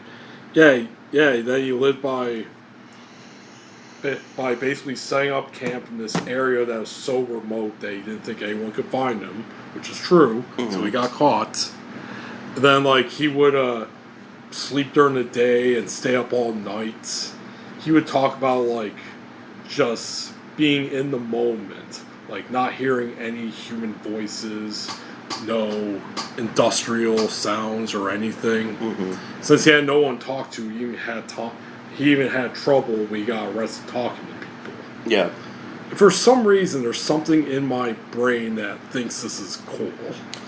I agree, dude. There is something alluring an aspect about it. to it. Yep. Like, we're so hyper-focused on social interaction these days, and part of what we depend on so much as a society is other people doing what they say they're going to do, and when they don't, it's easy to get disheartened by that, and the idea that you could just completely escape and go live like a wild person that would have been here on planet Earth 300 years ago, when it was still pretty easy to just drop off society and to go find a place, make a home for yourself, and live there, and live off the land and make your own things and all that stuff. Another thing I acknowledge too, that this tendency, as I've noticed, this is the big rational part of me looking at it, is that kind of like how if something bad happens to me, then usually a lot of other shit that's bad that's happened has nothing relates to it but attaches itself to it. It's kind of the same way with this one. Like, I often have these kind of fantasies if I'm like really bored or I'm disappointed or something. So it's not like really coming out of like a true sense of wonder or joy, but just like disappointment and anger and sadness. That it's like, oh, you're sad that you didn't complete this first draft of your novel? Better run into the woods. Sure. That'll help.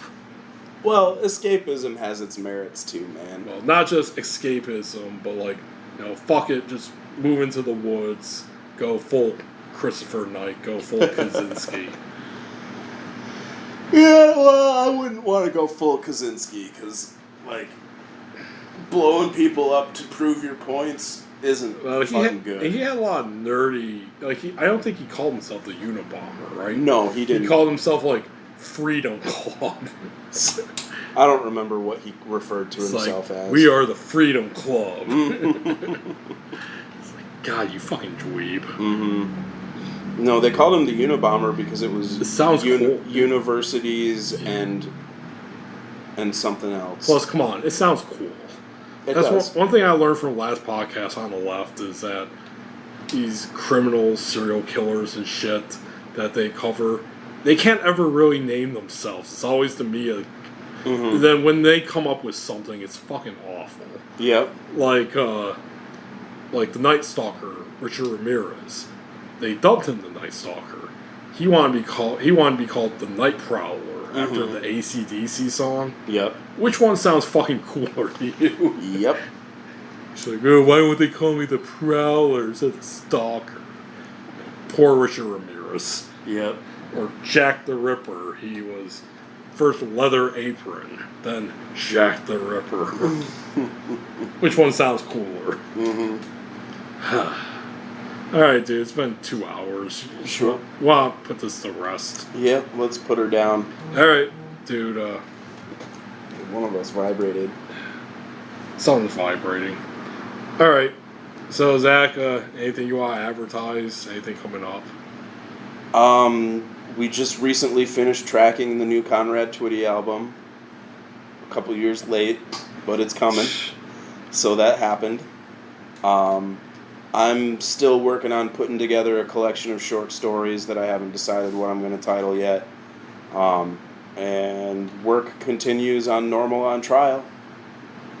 That's what I got. Alright, folks, thank you for listening. If you checked this out on one service already, check out on others. Anchor, Spotify, Breaker, Internet Archive, YouTube. Fuck it. You'll see the links. Yep. Just check out everything on my website, GarretSchuelke.tumblr.com. You know, get all the episodes there, get all my stories, and I'm tired. Elmbladmedia.com. Yeah, there you go. Thank you. Yep.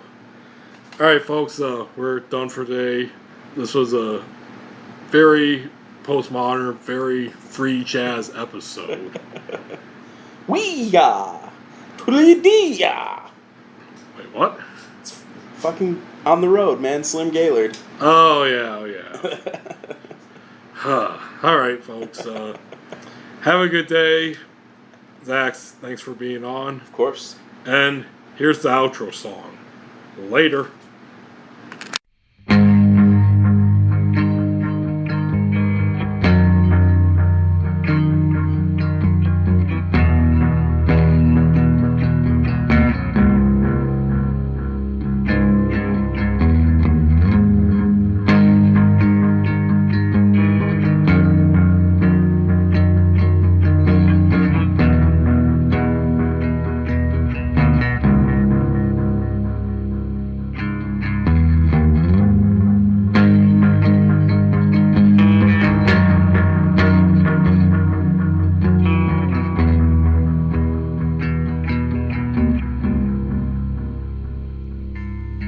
I can see it now on the horizon with the clouds. It brings us stranger days,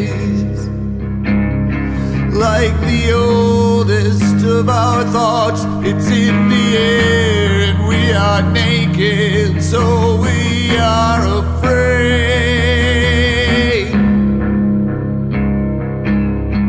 Oh, Discordia, sweet sister Eris, give me understanding of your ways, because faces of gray come crawling out to meet me in the light.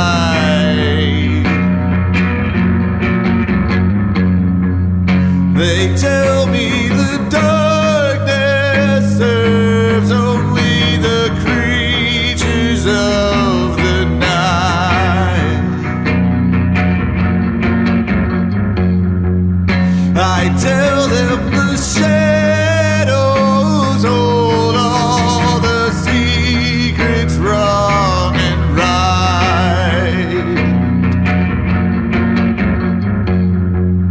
And I will go face them, come what may.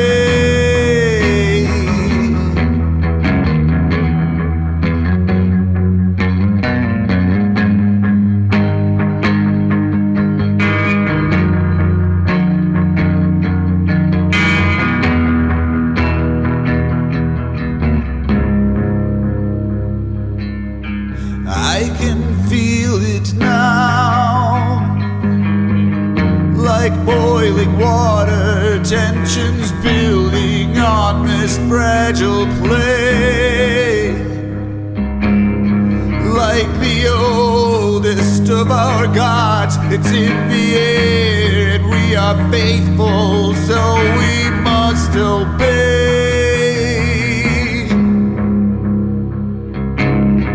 Oh, dystopia, Father illusion, give me understanding of your ways, because faces of gray come crawling out to meet me in the light.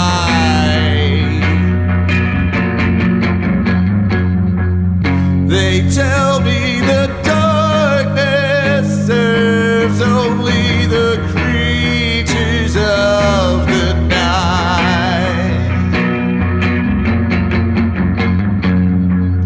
I tell them the shadows hold all the secrets wrong and right.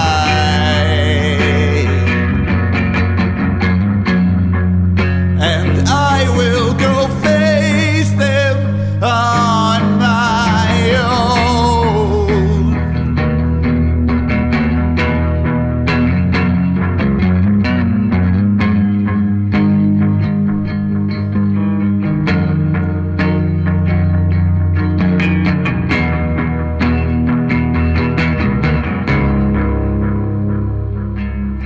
I can hear it now,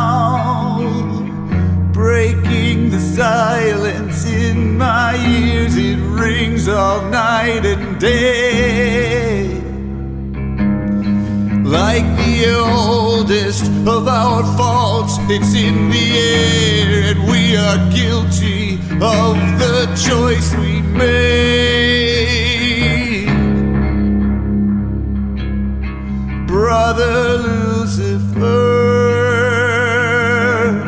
son of the morning, give me wisdom now to speak your pain.